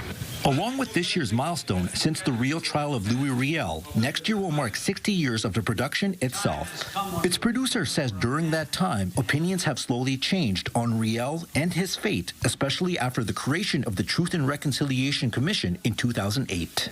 Since then, the tide is kind of starting to turn. People are starting to realize that you cannot deny what happened to Louis Riel in 1885 in Regina. Riel was put on trial for high treason in 1885 for helping lead the Red River Rebellion. After a 4-day trial, a 6-person jury found Riel guilty, sentencing him to death. He was hanged on November 16, 1885 in Regina, where the RCMP Heritage Museum now sits. Years later, concerns have been raised regarding how the trial was conducted, including jury selection, the location, and the behavior of Riel's legal counsel. 15 years, the Métis could not get a single representative. With the 60th anniversary of the production coming up next year, plans remain to continue retelling one of the country's biggest court cases, and a moment which would forever alter the lives of the Métis people of Canada. What I'm seeing today is a captive audience of people questioning what the truth really is about what happened to Louis Riel. And until you understand and accept that, you can't talk about reconciliation. If you have a story you would like to see in this segment, here's how to reach us. You can contact me by email, and you can also watch past episodes and segments of Indigenous Circle on our CTV Regina and CTV Saskatoon websites. Indigenous Circle is brought to you in part by Saskatchewan Indigenous Enterprise Foundation, growing the First Nation entrepreneurial spirit. Here's what's happening in our community. The Mistletoe Market happens Saturday, November 29th at 11 a.m. at the Westminster United Church, 3025 13th Avenue. Call 306-533-0601. All you can eat pierogies and sausage Sunday, November 30th, 4:30 p.m. at the Melville Curling Club. Call 306-607-9207. Sports World Collectible Show Sunday, November 30th, starting at 10 a.m. at the Hungarian Club, 1925 McCarra Street. Sports World at SaskTel.net for more. Regina Little Theater's Miracle performances December 3rd through 6th at the Performing Arts Center, 1077 Angus Street. Christmas Tea and Bake Sale happening Thursday, December 4th at 10 a.m. in Kenora, 229 5th Avenue West. If you'd like your event shown here, email us, reginacommunity@bellmedia.ca, but please do so at least 2 weeks in advance.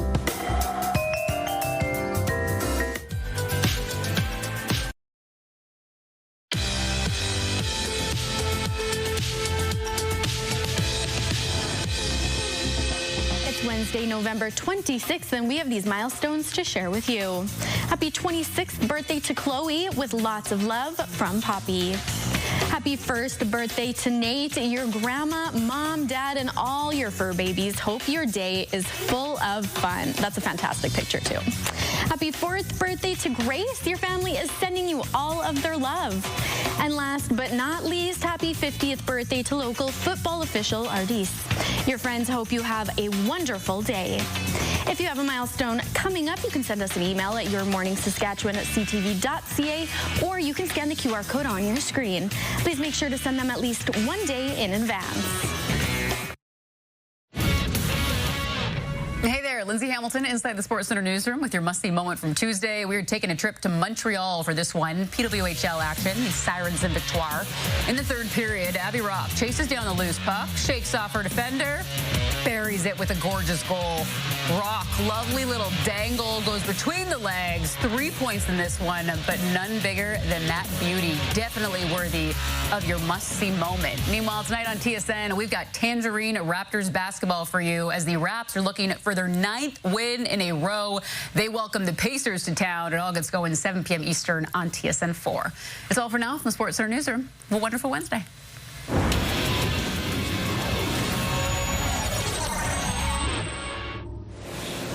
The CTV Your Morning Saskatchewan Bundle of Joy campaign is back. Every year we collect diapers and wipes for those in need over the holiday season, and we have a brand new sponsor and collection site this year. Janelle Lepai is standing by with what you need to know. All right, coming back to you down from Suds here this morning. This time, we're going to talk a little bit about Carmichael outreach, because that is a huge factor to this entire program itself. Now, Janice, tell me a little bit about how Carmichael is involved with Bundle of Joy. So Carmichael Outreach provides frontline essential services to individuals in need experiencing hardships. So in this particular case, we're focused on mothers, young families, people who don't have access to basically hygiene products or diapers or wipes or things like that. There's always a need. There's over 120 families registered right now for our diaper program, as well as our milk program. So definitely a huge need in the community for it. Absolutely. Well, a great initiative. Now, Cassia, you are a part of the Suds team here, but you're also a mother. Tell me how it feels to be able to provide these resources to other parents here in the community. Yeah, here at the car wash, we're so excited to team up with the Carmichael group to be able to give back this time of year. There is such a need and in our community, and as a family-run business and a mom of 2 little girls, you look around and you see a need and you want to help. So we're just so grateful that we have awesome customers that are going to come in and help us with this need this time of year and really give back. And being a mom, the struggle can be real, and to help some of the most vulnerable in our community this time of year is such a gift, and we're just praying to have an amazing outcome. So please come down and help support this Bundle of Joy that we're teaming up with this awesome organization. Awesome. Well, thank you so much. Once again, make sure you're coming down to Suds this holiday season. Make sure you're donating to the Bundle of Joy. It's very important. We'll be back one more time here this morning. And you can drop off your donation at Suds Car Wash up until the 18th. Donations go to Carmichael Outreach to help those in need.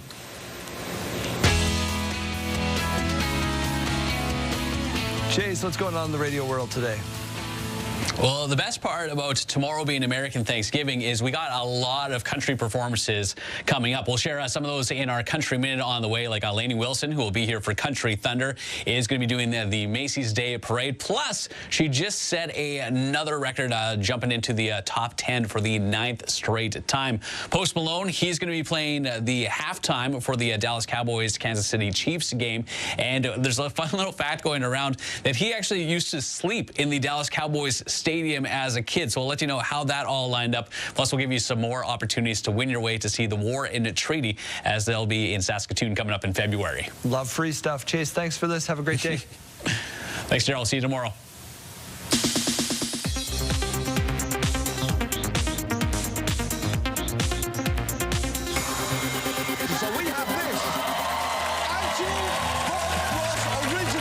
Public media stations are feeling the joy of painting.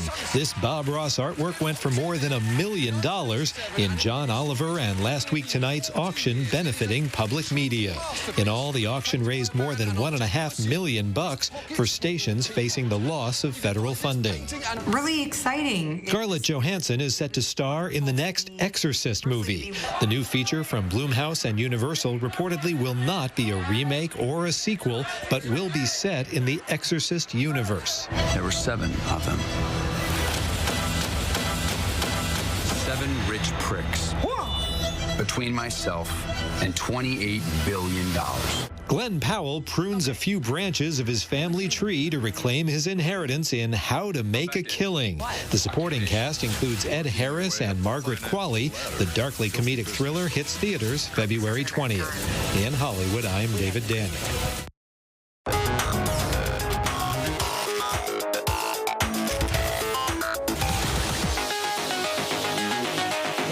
Sidebar, and safe to say this young man has a head coaching career ahead of him.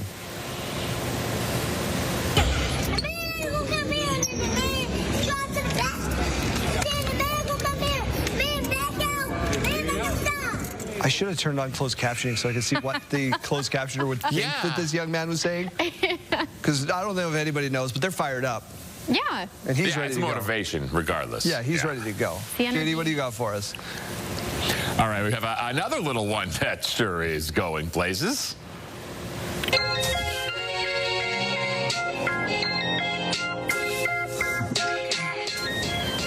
So he's 1 year old, either very upset about something or he's just loving boxing.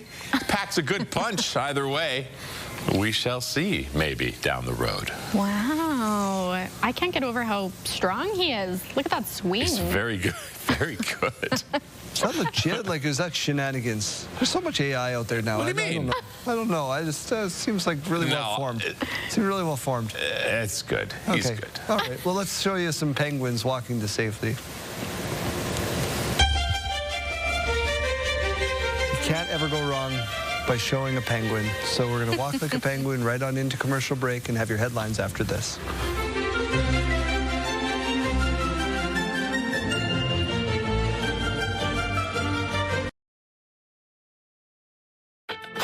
It's Wednesday, November 26th. We've got to get this trade issue settled with both the U.S. and China and now India, our major trading partners. Saskatchewan government's deficit for the year continues to grow. And we know that we do not have the facilities in Saskatoon to be able to fill what's happening. And it's scary. Our city's in a crisis when it comes to homelessness. Saskatoon has released its latest point-in-time homeless count. It means a whole lot. You know, this was like one of the hubs of the community. You know, everybody would come here on the weekend. And to lose this place would really kill the atmosphere on Main Street. Residents of Ituna, Saskatchewan, banding together to save their local theater. Stay with us, Saskatchewan. Your morning starts right now.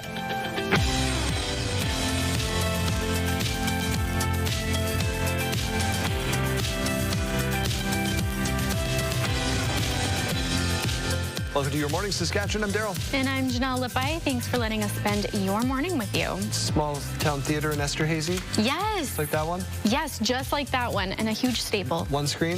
One screen. One screen? Yep. We had a single screen in Brooks, Alberta, too, and the city actually just bought it because of this whole same situation. Really? The company said we're pulling out of the community.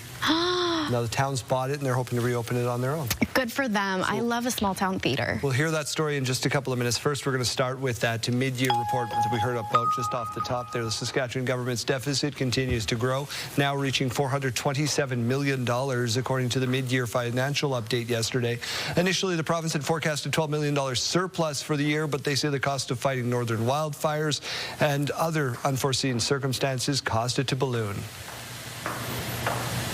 We've been fortunate so far that the vast majority of our products that are shipped from here are CUSMA compliant, and so we haven't had a huge impact. But having said that, we've got to get this trade issue settled with both the U.S. and China and now India, our major trading partners. The NDP says the government's budget was unrealistic to begin with. A potential peace deal to end the war in Ukraine remains in the works after days of talks. U.S. President Donald Trump expressing optimism as he prepares to send a top envoy to Moscow to meet with Putin. Ian Pannell reports. Overnight, in a push to end the war in Ukraine, President Trump ordering his special envoy to Moscow to meet Vladimir Putin. Steve Witkoff will travel to Russia to present the latest draft of a peace plan. They're going to be meeting with President Putin, I believe, next week in Moscow. But this morning, Witkoff facing controversy, accused of coaching a top Kremlin aide on how to appeal to President Trump by employing flattery. A report from Bloomberg, but not verified by ABC News, says it's heard a recording of a phone call between Witkoff and Putin's top foreign policy aide, Yuri Ushakov. It alleges Witkoff also suggested that Russia proposes a 20-point peace plan, saying, I know what it's going to take to get a peace deal done, Donetsk and maybe a land swap somewhere. Weeks later, the president pressing Ukraine to accept a 28-point plan which heavily favored the Russians. This morning, Ushakov telling a Russian reporter, I speak with Witkoff quite often, but I don't comment on the substance of our conversations because they're confidential. While not denying whether the report's accurate, Ushakov was asked who'd leaked it, saying, I don't know. Someone is leaking them, someone is listening in, but it's not us. When asked if he'd seen the reports, Trump brushed off any questions about Witkoff. No, but that's a standard thing, because he's got to sell this to Ukraine. He's got to sell Ukraine to Russia. That's what a deal maker does. Bloomberg Bloomberg now publishing a second call, saying it's between Ushakov and another key Russian negotiator, Kirill Dmitriev, who's also working with Witkoff. It suggests the Russians were actively seeking to ensure the Americans simply take on Russia's plan for ending the war. While diplomacy moves forward, the war grinds on. Russian officials reporting a massive attack by Ukrainian drones, seen in videos circulating online, damaging residential buildings and injuring 2. A number of Republican lawmakers have charged the Trump administration with appeasing Russia. Now, one Republican lawmaker even calling for Witkoff to be fired. And this morning, the Kremlin clearly unhappy, saying these leaks are aimed at disrupting President Trump's peace plan. Ian Pannell, ABC News, in Kyiv, Ukraine. Follow that. In the meantime, we are continuing to follow the Saskatoon City budget process. Jeremy. Yeah, thanks, Daryl. Saskatoon City Council has begun what is expected to be its most challenging job of the year, finalizing the next 2 budgets. Let's take a look at the latest now. Budget deliberations began with councillors approving one of the most costly items over the next 2 years, with the Saskatoon police budget getting the all clear. The more than $22 million increase to its budget over the next 2 years will add 3.7% to property taxes on its own, and not everyone was on board with the large increase. I struggle with the investments we're making in police at record-breaking rates and expecting something different in our community.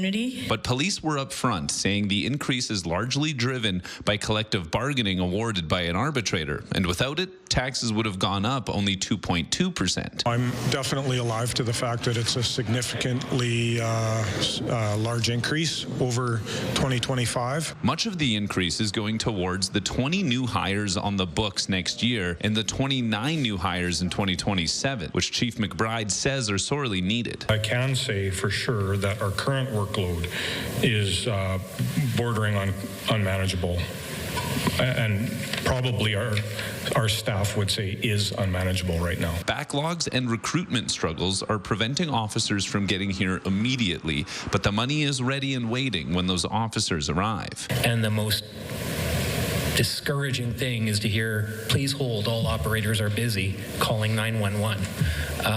So I'm very encouraged by this. With calls continuing to rise, McBride says this will get police on track as Saskatoon continues to grow, while Parker called on her colleagues to dig deep to find savings moving forward. I just cannot reasonably or responsibly support this ask, knowing that we'll be taking funding away from core services elsewhere. Given the pace of Tuesday's meeting and the many decisions yet to come, councillors may have to extend into a 4th day of budget deliberations at the end of the week. Keenan Sorakhan, CTV News, Saskatoon.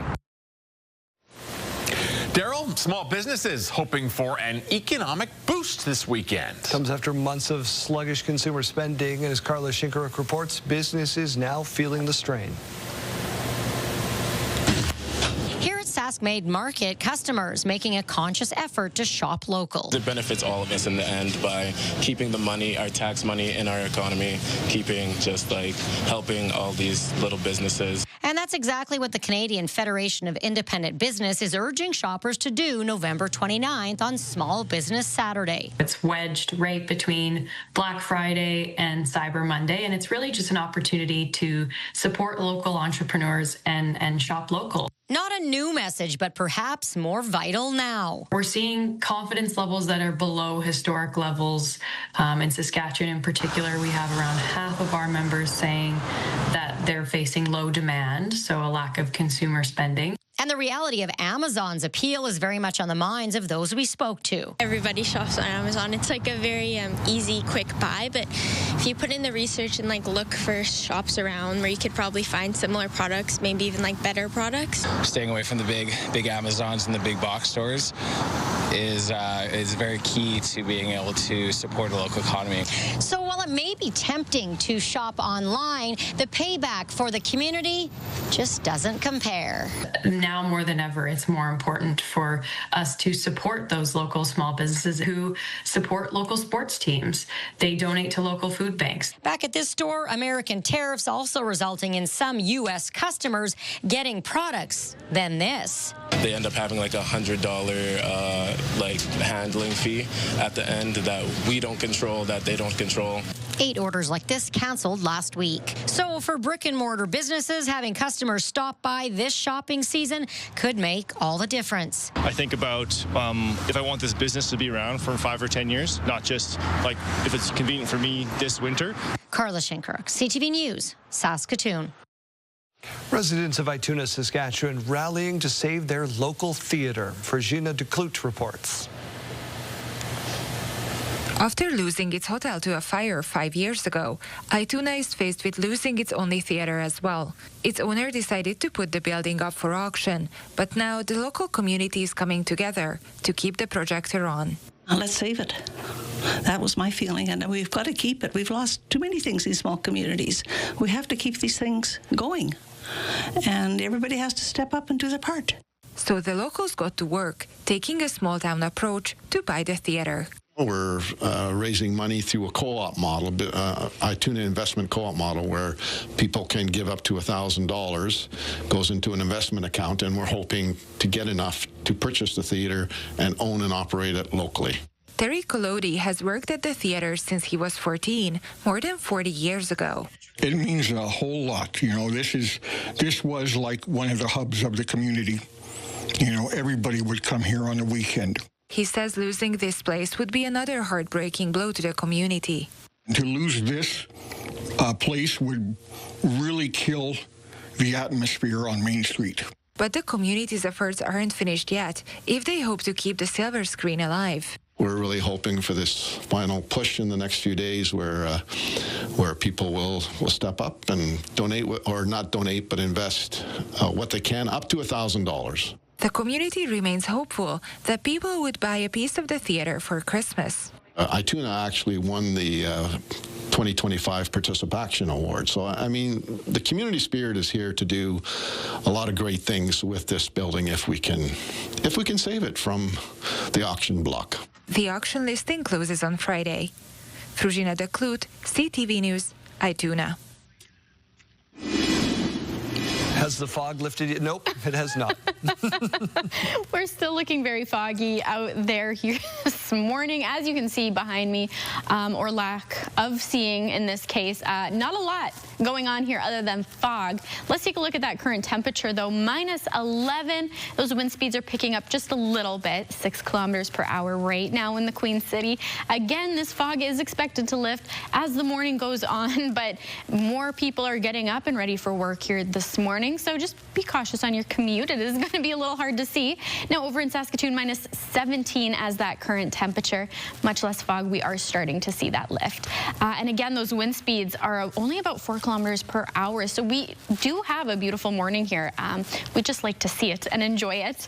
Let's take a look over at our radar and satellite now. You can see that dense fog advisory still going strong here. So that is expected to last a little bit longer here this morning, but by this afternoon, things should be clearing up. Now for our futurecast, some clouds rolling through Saskatchewan. Again, no precipitation expected for the most part up until Friday for Regina and area, and then next Tuesday for Saskatoon.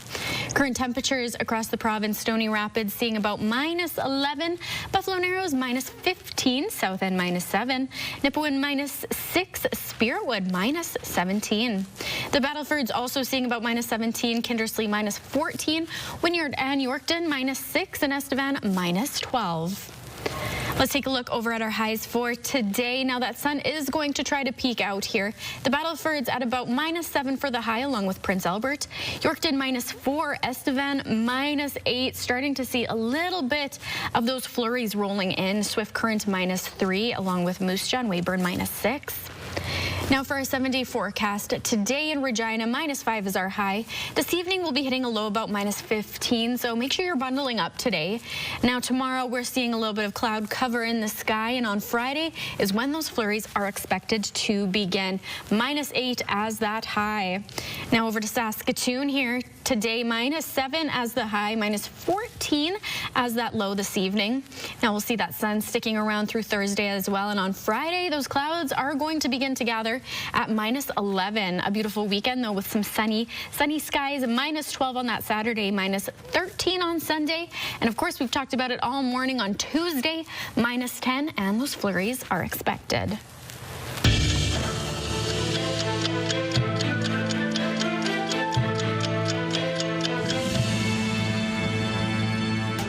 November 26, 2000, George W. Bush was certified the winner of Florida's electoral votes, making him the winner of the U.S. presidential election.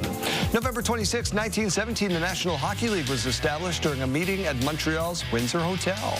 And November 26, 1984, Guy Lafleur announced he was retiring from hockey. He'd come back in 1988 with the Rangers, then Nordiques, before retiring for good in 1991 with 560 career goals and 1,353 points.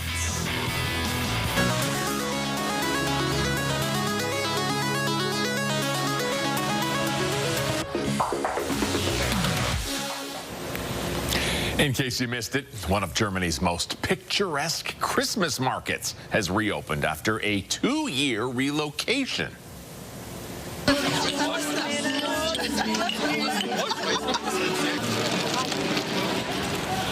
Berlin's Gendarmen Market has been renovated and now has its famous Christmas market back. Around 1 million people expected to visit before the end of 2025.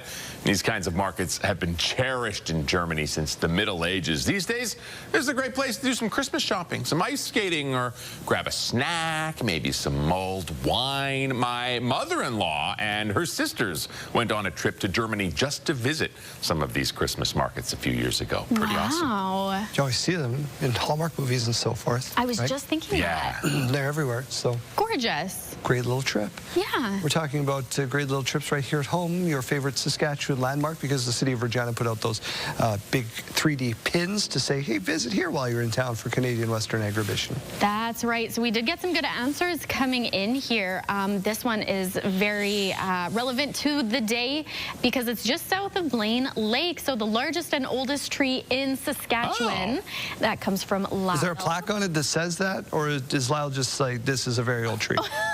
Yeah, honest. Lyle's trustworthy. Yeah, cool. I trust him. I trust him. Very cool. We've got Christopher who also says the North Battleford Water Tower all lit up at night. We had a few more answers. We did. We had one that was agreeing with Jeremy as well. Jeremy's answer earlier here this morning. All the lakes? All the lakes. All the lakes in the northern Saskatchewan area? Yes, yeah. So we did have some great answers here, which is so fun. I feel like we haven't talked about your favorite landmark here, Daryl. They're all of them. We're going to talk health news when we come back. We're all out of time.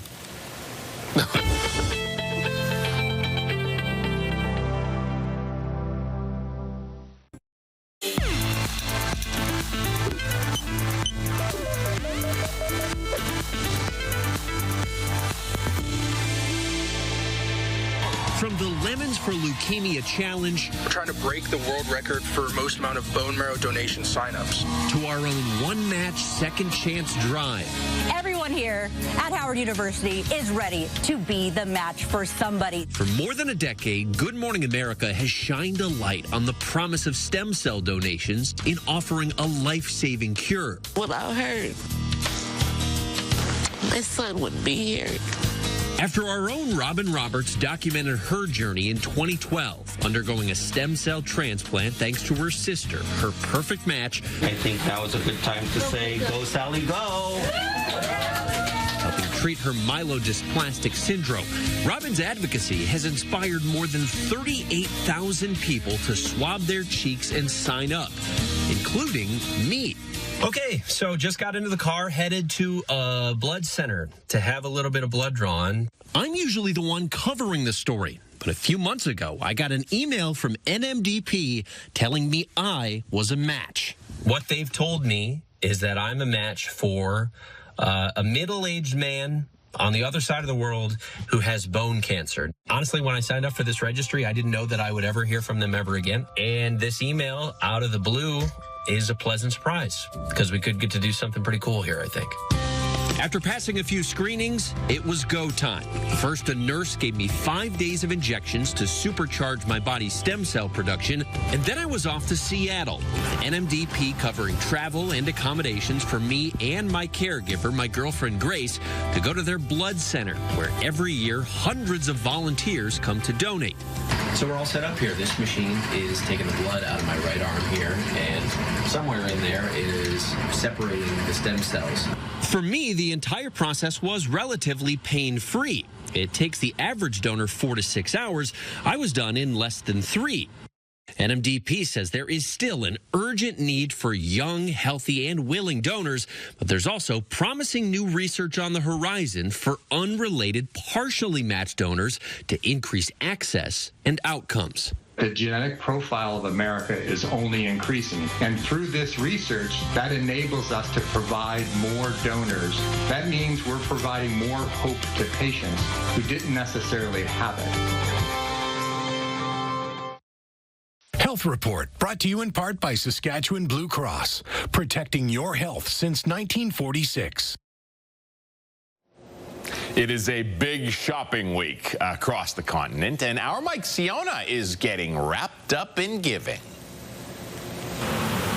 Well, one more time this morning with Tracy Gracious down here at Willow Park Wines and Spirits, and I'll tell you what, they won't make the drink for you, but they will sell you all the stuff that you need to make the perfect drink here, and that's what we're talking about now. Absolutely. It's the end of the year, a lot of gift giving, whether it's person to person or corporate. So we could put together, like you said, a bartending set, everything to make your favorite cocktail, package it, make it customized to you according to your budget and to your color scheme if you've got one. Very nice. And we're looking here at, this is a wine basket. Everything here is totally customizable to the customer. Absolutely. We've got 10 different wrapping up ideas that we could put together for you. And we do that in the store. Come pick it up. We are ready to go. You're good as gold. Very cool. And then behind us here, you can see a selection of bitters and juices. And then even further back, every type of decanter and glass that you can imagine. Absolutely. And every wine has a special glass. So we could put together like a Pinot Noir glass and a Pinot package. Oh, very, very cool. And then, of course, we talked a little bit earlier about the education stuff, and now to the end of the month is the buy one get one on the learning. Absolutely. If you can't drink it, why not have an experience in our tasting room with your loved one or date night, and then you don't have any clutter to deal with. We'll take care of that. What to buy for the person who has everything in experience. Of course, Tracy, it has been a wonderful experience down here this morning. Thank you very much. You can find them at any of their Saskatchewan locations or on the website. November is Financial Literacy Month, and our friends at Affinity Wealth Management are here to help us form some healthy habits so we can be financially literate all year long. Welcome to the studio, Kelsey Matheson. Hi, thanks for having me. So let's dive right in. What are some healthy habits? So first, you want to make sure that you're mindful of your budget, right? Sometimes going through your statement or your transactions at the end of the month or at the end of the week can help you see where your money is going, and it actually might surprise you. You're also going to want to set realistic goals. So wanting to save money is a great place to start, but you also want to make sure that you're realistic and within your spending means. So there's no point in wanting to save $500 off after each paycheck if you're just going to have to transfer it back into your checking account for gas or groceries at the end of the month. So making sure that you have that small, achievable amount is going to be more beneficial for you in the long run. And also paying yourself first. So at Affinity, we can set up automatic transfers on a schedule that go out of your checking account and into your savings account. This is kind of paying your future self first. So just like your scheduled bill payments for your SaskTel or your phone, your power, your water, you want to think of it as a necessity. So that way you're more likely to not take it out of your savings account for spending within the month. All right, some good habits there. Let's turn our attention now to financial literacy, why that's so important, and some common misconceptions when it comes to that investment advice. Right. So financial literacy is so so important for yourself, for your parents, for your kids. You really want to make sure that you're getting the right information. There's lots of places that you can find information out there, but you want to make sure that you're getting it from a licensed advisor. And what works for some people might not work for yourself, right? Everyone's situation is so unique and so different. So you just want to make sure that you're doing the right thing for you. I have people say, you know, I have an RSP, but I don't really know why. Someone says I need to have it, but I don't really know what it can do for me. So let's take RSP for an example. An RSP is actually a product, not an account. So within that RSP, you can have a mutual fund, a stock, a term deposit, or even a savings account. And as long as you're continuing to deposit into one of those accounts, you're still going to get that tax deferral and those benefits that way. So with all this great advice, people are probably wondering, where do I start and how do I know what account is best? Right. So working with a financial advisor or a licensed financial planner is something that I recommend for everyone. It's not only the education about the products, but it's creating that roadmap that we can follow alongside as your goals and your plans change throughout your life. So what you get with an Affinity Wealth Specialist is not only just the phone call, one meeting, here's your plan. It's more of those lasting relationships that we're making to follow beside you as your goals change with every new lifestyle. So we're beside you recommending products, getting you in front of our other specialists on our wealth team, and making sure that your portfolio is tax efficient as well. All right, thank you so much for your time this morning. Once again, that was Kelsey Matheson from Affinity Wealth Management. You can head on over to their website for more information.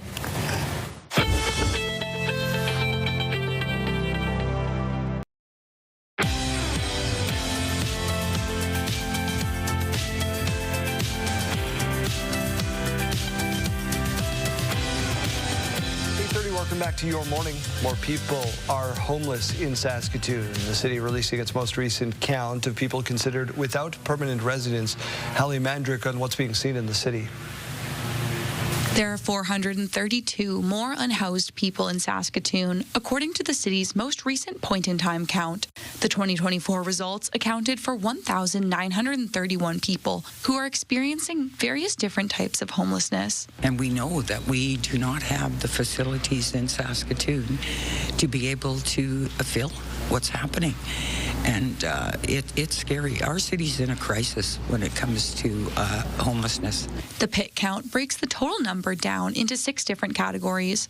While those who are unsheltered represent the largest category with 725 people, the remaining individuals fall into one of the 5 other categories, depending on their access to shelter. They represent different aspects of the system and how people are, accommodated within that. But it also helps us understand where the challenges are to navigate between those. So, for example, our number in transitional homes, 444, that is a first step out of homelessness for many people, but we have no more transitional housing for people to go into at the moment. Eisbister says homelessness can look quite different than what people often think of. While some unhoused people can find ways to temporarily access shelter, there's still a need for long-term solutions. I think people have to understand what true homelessness is. I mean, even the one number of the 237 that are, sleeping on somebody's couch or doing those type of things, they are at imminent risk of homelessness.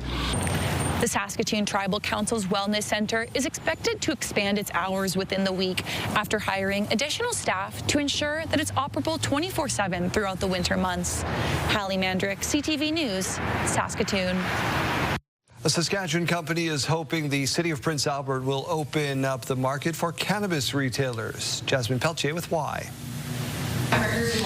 There are calls for the city of Prince Albert to allow more cannabis stores. At the most recent executive committee meeting, Into the Weeds Cannabis presented a request for the city to re-examine a bylaw preventing the company from opening what would be the 4th store in town. The cannabis retail license in Prince Albert currently has a 3-store cap.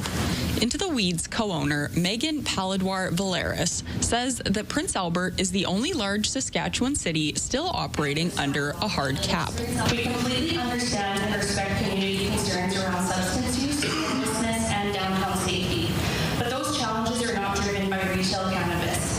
And responsible operators can be part of the revitalization solution and not the problem. She told the committee that Into the Weeds has a conditional offer on a location at 1125 Central Avenue, with conditions to be removed by December 15th, but that she can ask for an extension if necessary. The committee says that due to procedure, the bylaw cannot be amended by that date. We just wanted to be prepared and, make sure that we didn't come to council saying we want to open a retail cannabis store, but we don't know where and we don't know when. Prince Albert already has a 4th store on 10th Street East. However, it is located on Sturgeon Lake First Nation land, and it is not within Prince Albert's jurisdiction. This conversation might have to just take a little pause. I appreciate you coming. The executive committee voted to forward the request to administration for analysis and a report along with further discussion. Jasmine Pelche, CTV News, Prince Albert. Saskatchewan Roughriders are turning their attention to 2026. You kind of pass the Grey Cup around and you go back into the coach's office, and then I think you have the parade, and then the next day you kind of hit you with, all right, you're having exit meetings with the players and their contracts are up, and so you're trying to give them, the information that you can and let them know that, make sure they understand that you want them to be back. Jeremy O'Day, the general manager, says his quarterback Trevor Harris has yet to make a decision about his future. We had a really good discussion. I think we'll be talking again real shortly. I don't get the sense that he's done playing football, but I certainly don't want to speak on his behalf. But we're going to have a conversation shortly, and as I said, he had a great year and stayed healthy and finished the year strong, obviously, with winning a championship. So we'd love to have him back. It's just a matter of having a conversation with him. A pair of Saskatchewan country artists are getting their own music label off the ground. Damian Smith checked it out. Over a year into its label launch, Western Seer Records is on the lookout for new talent. We have created community as people who are in it for the long game and value, I think, process over product. Farming wives and farmers. Both independent artists themselves, the married couple is looking to guide others on their journey in the music industry. And to be able to encourage and build a confidence in young artists to remain in the province and leverage some resources to assist with that is one of my most loftiest goals. The first artist to release an album under Seer Records is Rocanville's Lachlan Neville. The couple believes that labels can provide opportunities to network with others in the industry and have seen it firsthand while working with Neville himself. He did get in those communities very quickly, and people accepted him and saw what we saw, I think, sooner than had he been going it alone and trying to figure it out. The Berglunds both have high praise and expectations for Neville, putting his name in with some of the greats. It felt like we just stumbled across a once-in-a-lifetime individual. And I'll pick up the phone and I will confidently say, you have your Guy Clarks and you have your Towns Van Zants and you have your Willie Nelsons, and there's a Lachlan Neville. Neville will be joining Blake on his Trouble with the Truth tour, which will take them through several communities in Saskatchewan and Alberta over the next few weeks. Damian Smith, CTV News, Regina. The Friendship Bins Fill the Plate campaign kicked off Tuesday with the goal of making 200,000 meals possible for those in need in Saskatoon. The Friendship Bin says nearly 500,000 meals are expected to be served this year. Nutrien is matching donations made in December up to $125,000. A $5 donation helps fill one plate and make a meal. The Friendship Bin relies on fundraising for 95% of its costs. Donations can be made in phone, in person, or through e-transfer. When you hear the need within the community, the rising need, and the fact that they could be serving up to 500,000 meals this year, and this is a big part going, to providing those meals for community members that really need it. Friendship Bin works 365 days a year, just like Janelle Lipai, who is in our weather center this morning. Good morning. Good morning. We are still seeing quite a bit of fog outside in Regina. Visibility is very low, but let's take a look at that current temperature, -11, so not overly chilly, and we don't have much wind out there either, which is why this fog is sticking around for so long, about 6 kilometers per hour here in the Queen City. Now let's take a look over at Saskatoon, -17. Now it is a little bit cloudy to start off this Wednesday morning. However, once that sun fully rises, we're going to see quite a bit of it. So we do have a sunny day ahead of us once this fog clears up. Let's take a look over at our radar and satellite. You can see some of that fog moving through the province with that dense fog advisory. And now for our future cast here, you do see some clouds rolling through as well. We aren't expecting much for precipitation across Saskatchewan here today or tomorrow. However, Friday is when we'll really start to see some of that snow coming down in the Regina area. For current temperatures, Stony Rapids -11, Buffalo Narrows -15, South End -7 along with Prince Albert, Spiritwood -17 and Hudson Bay -5. The Battleford's also -17, Kindersley -14, Wynyard and Yorkton -6, Estevan -12, and Assiniboia -18. Now for our highs today, the Battleford seeing about -7 along with Prince Albert, Yorkton -4, Weyburn -6, and Moose Jaw Swift Current both -3. Now Estevan seeing a little bit of snow coming through here today later on in the day. However, not a ton, just a few quick flurries. Now for our 5-day forecast here in Regina, -5 is our high for today. Once that sun comes out, we should be seeing quite a bit of it. However, this evening we'll be hitting that low of about -15, so you will want to bundle up if you're heading out anywhere tonight. Now, we've talked about it all morning. Friday, -8, and that is when some snow is falling in the Regina area, so that is something to be mindful of. And then on Saturday and Sunday, looks to be a beautiful weekend with plenty of sunshine. -12 is the high for both days.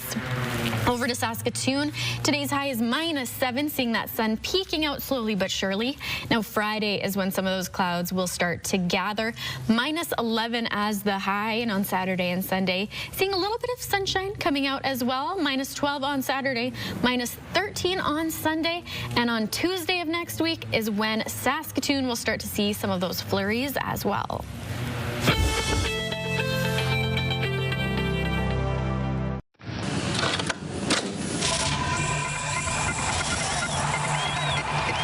The 1990s were weird in the CFL. You've probably heard teams in Texas, Alabama, and Baltimore, and many Rider games were not televised. But we found some rare footage of a few games from that era, including this one at Taylor Field between the Riders and the Baltimore Stallions in 1995. Ironically, schedules from the time show the game was broadcast on ESPN2 in the U.S., but no Canadian TV network. Means most fans north of the border never saw this game unless you were there. And who says Canadians can't compete with Americans when it comes to football? This was a seesaw battle that saw Baltimore open the scoring before the Riders' Don Narcisse got a touchdown late in the second quarter. And after 2 Dave Ridgway field goals, the Riders were leading by 1 heading into the fourth. It would come down to a big run by Tracy Ham with less than 4 minutes to go, running 45 yards into the end zone to give Baltimore the lead. The Riders ended up losing a heartbreaker, 28-24. Saskatchewan missed the playoffs that year, but proved one thing: they could compete with the best American team in the CFL. And if you want to check out more classic sports moments from the days of Wilco and Woodfinish televisions, you can check them out on our website. Kids Sport is marking 30 years of helping kids get active and fall in love with sports, but they couldn't do it without the support of the community. To tell us about the anniversary and how you can help going forward, Tammy Hoffart is in studio with us now. Good morning, Tammy. Good morning. So tell us a little bit about what 30 years means to the organization. Yeah, 30 years means so much to Kids Sport. I mean, that's 30 years of getting kids involved in sports. So we've helped over 170,000 at $17 million over 30 years. So that's amazing, the impact of Kids Sport. That is incredible. And tell us a little bit about the Gift of Sport holiday campaign. Yeah, we're just going into our Give the Gift of Sport campaign right now. We just started on Monday, and actually today we have an Instagram Live that's going on at Kids Sport Canada. So we have Farhan Lalji and John Montgomery and a few other well-known celebrities on Instagram Live around noon, I believe it is. But yeah, the Give the Gift of Sport is just our holiday campaign where we're encouraging people to donate to Kids Sport and maybe give that as a gift, because we all know that sport has helped everyone along the way, and it's just so important to kids. And on that same note, tell us a little bit about why Kids Sport is this important to the community. Yeah, Kids Sport is so important to the community. I mean, the impact of Kids Sport. I mean, last year we helped over 5,000 kids across Saskatchewan. So that need to get that funding and to help kids get into sports is just, it's so amazing. And we all know that sport is more than a game. Absolutely it is. All right, and if somebody's maybe looking for a little bit more information or to get in contact with you guys, how can they do that? They can visit our website. All the information is there. You can donate. You can check out some great stories about how Kids Sport has helped kids along the way. Yeah, just check out our website. Everything's there. Awesome, Tammy. Thank you so much. Once again, that is Kids Sports celebrating their 30th anniversary. Make sure that you're being a part of this. Again, such a great initiative for the community, Tammy. Thank you so much. Thank you.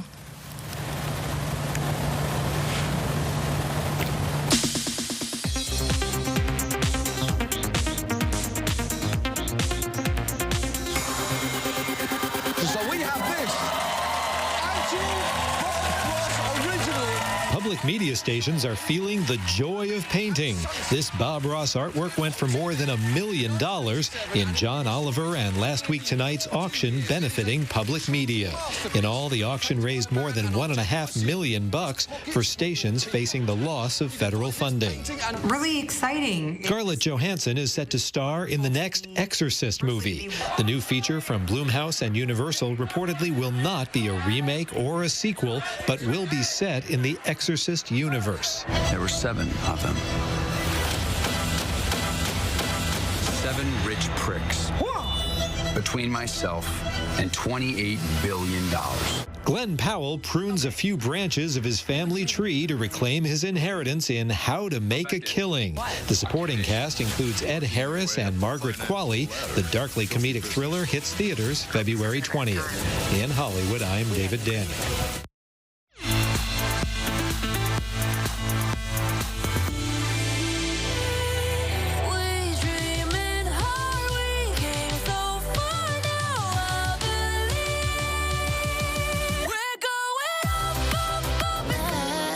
But I keep coming back like a revolving door. Said I want you less, but I just want you more. So I keep coming back. The way you got me all in my head. Think I'd rather you in my bed.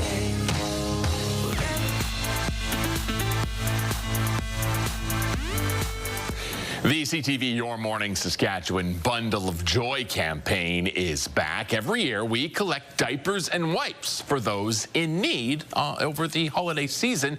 And we have a brand new sponsor and collection site this year. Janelle Lepai standing by with what you need to know. All right, one more time this morning, coming to you from Suds here in Regina. Now, there's still plenty of information to pass along to, so let's turn over to Janice here with Carmichael Outreach. What other ways does Carmichael contribute to an organization like this? We have a ton of different programs and services to help individuals facing hardships.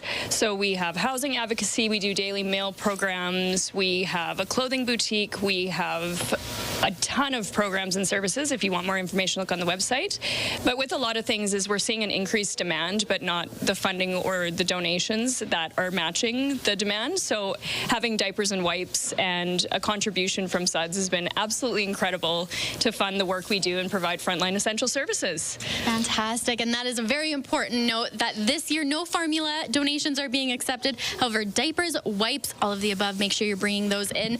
Now, Kirby, one more time, in case somebody's missed it, how can they donate these necessities here at Suds? Well, a couple things. is, first of all, you can drop any of those items off right at in our waiting area here. And if you have them in your car, just wave to one of us. We can grab them from you, no problem.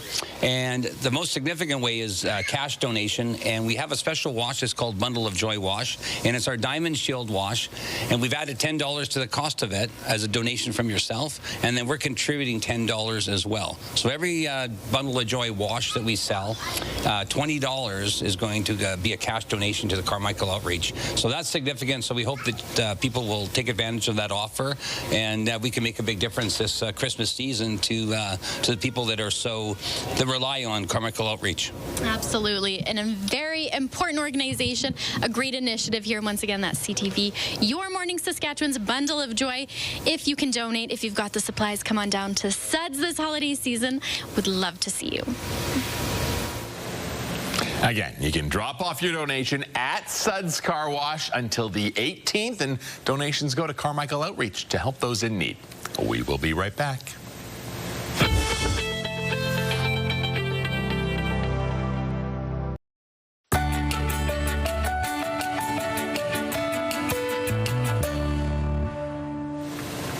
A Calgary family thought their cat was long gone, and that was nearly a decade ago. Now they've all been reunited thanks to an unexpected phone call.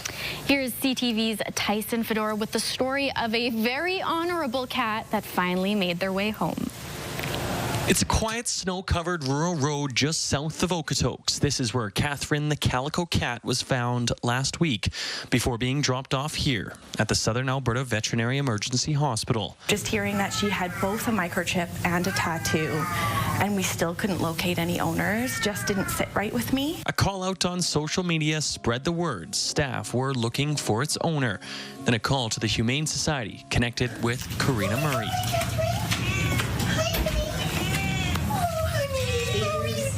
I got the news when I was driving, and I pulled over when they showed me so I could look at the photo to see if that was her, and it was, and then I instantly started crying. Murray adopted Catherine nearly 12 years ago as a kitten. The feline disappeared 3 years later, and the family believed she was gone for good. We adopted 2 other kittens, and she didn't like them very much. Yeah. So then she started to go outside a little bit more, but she'd always come home. And then one day, she just didn't come home. Until now, Catherine is back home in Calgary, where she spent the last 8 years. Nobody knows. The fact that she did survive all the years, we have no idea what she's been through, and I really wish she could talk, because she could tell us all her stories. But the Murrays never lost hope. We strongly suspected that she wasn't dead because she's so tough and so smart. Nathaniel Murray was 9 when Catherine went missing. Now 17, he calls the reunion a surreal moment. She played such a big role in my life at 9 years old, you know, in my forming years, and finally being able to see her again was just an unbelievable experience. And after all this time apart, the Murrays are not taking any chances. We don't intend on letting her anywhere near the outside because we can't risk that happening again. Tyson Fedora, CTV News, Okotoks. Somebody should write a song about that. Yes. That came back the very next decade. Decade? Yeah. It's time for your sidebar.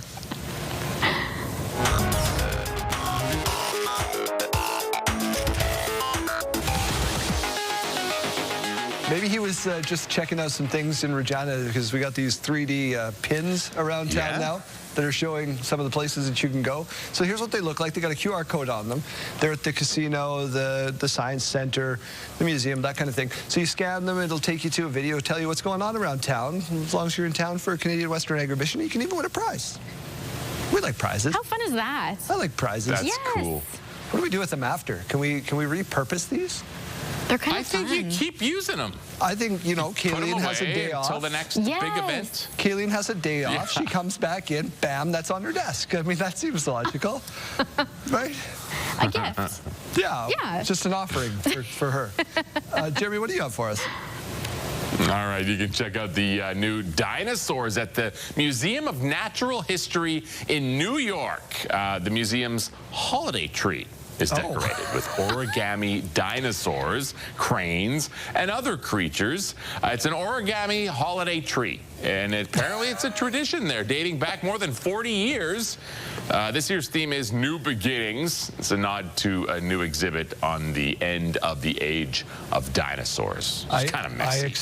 I expected a dinosaur when this started, and then it was a tree, and I was, what's going on here? I kind of love it. I love dinosaurs. Maybe I'm getting to be of a certain age, but all I'm seeing is highly flammable. That's all I'm seeing is. Totally. It's all paper. That's an accelerant, is what that is. That's what. Okay, your turn. Okay, well, here is your chance to own a piece of World Series history.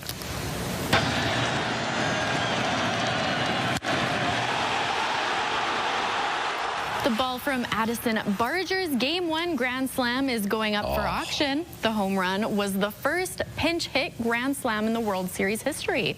The person who caught the ball is putting it up for sale. Of course. He says he was sitting 10 rows up when he made that catch.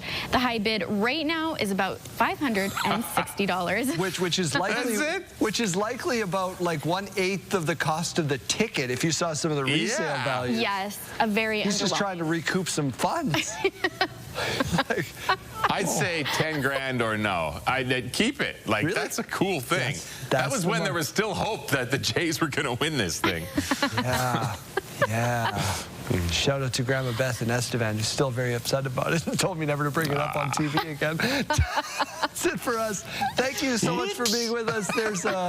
There's a look or something like it at outside in Regina. Oh, my goodness. Holy.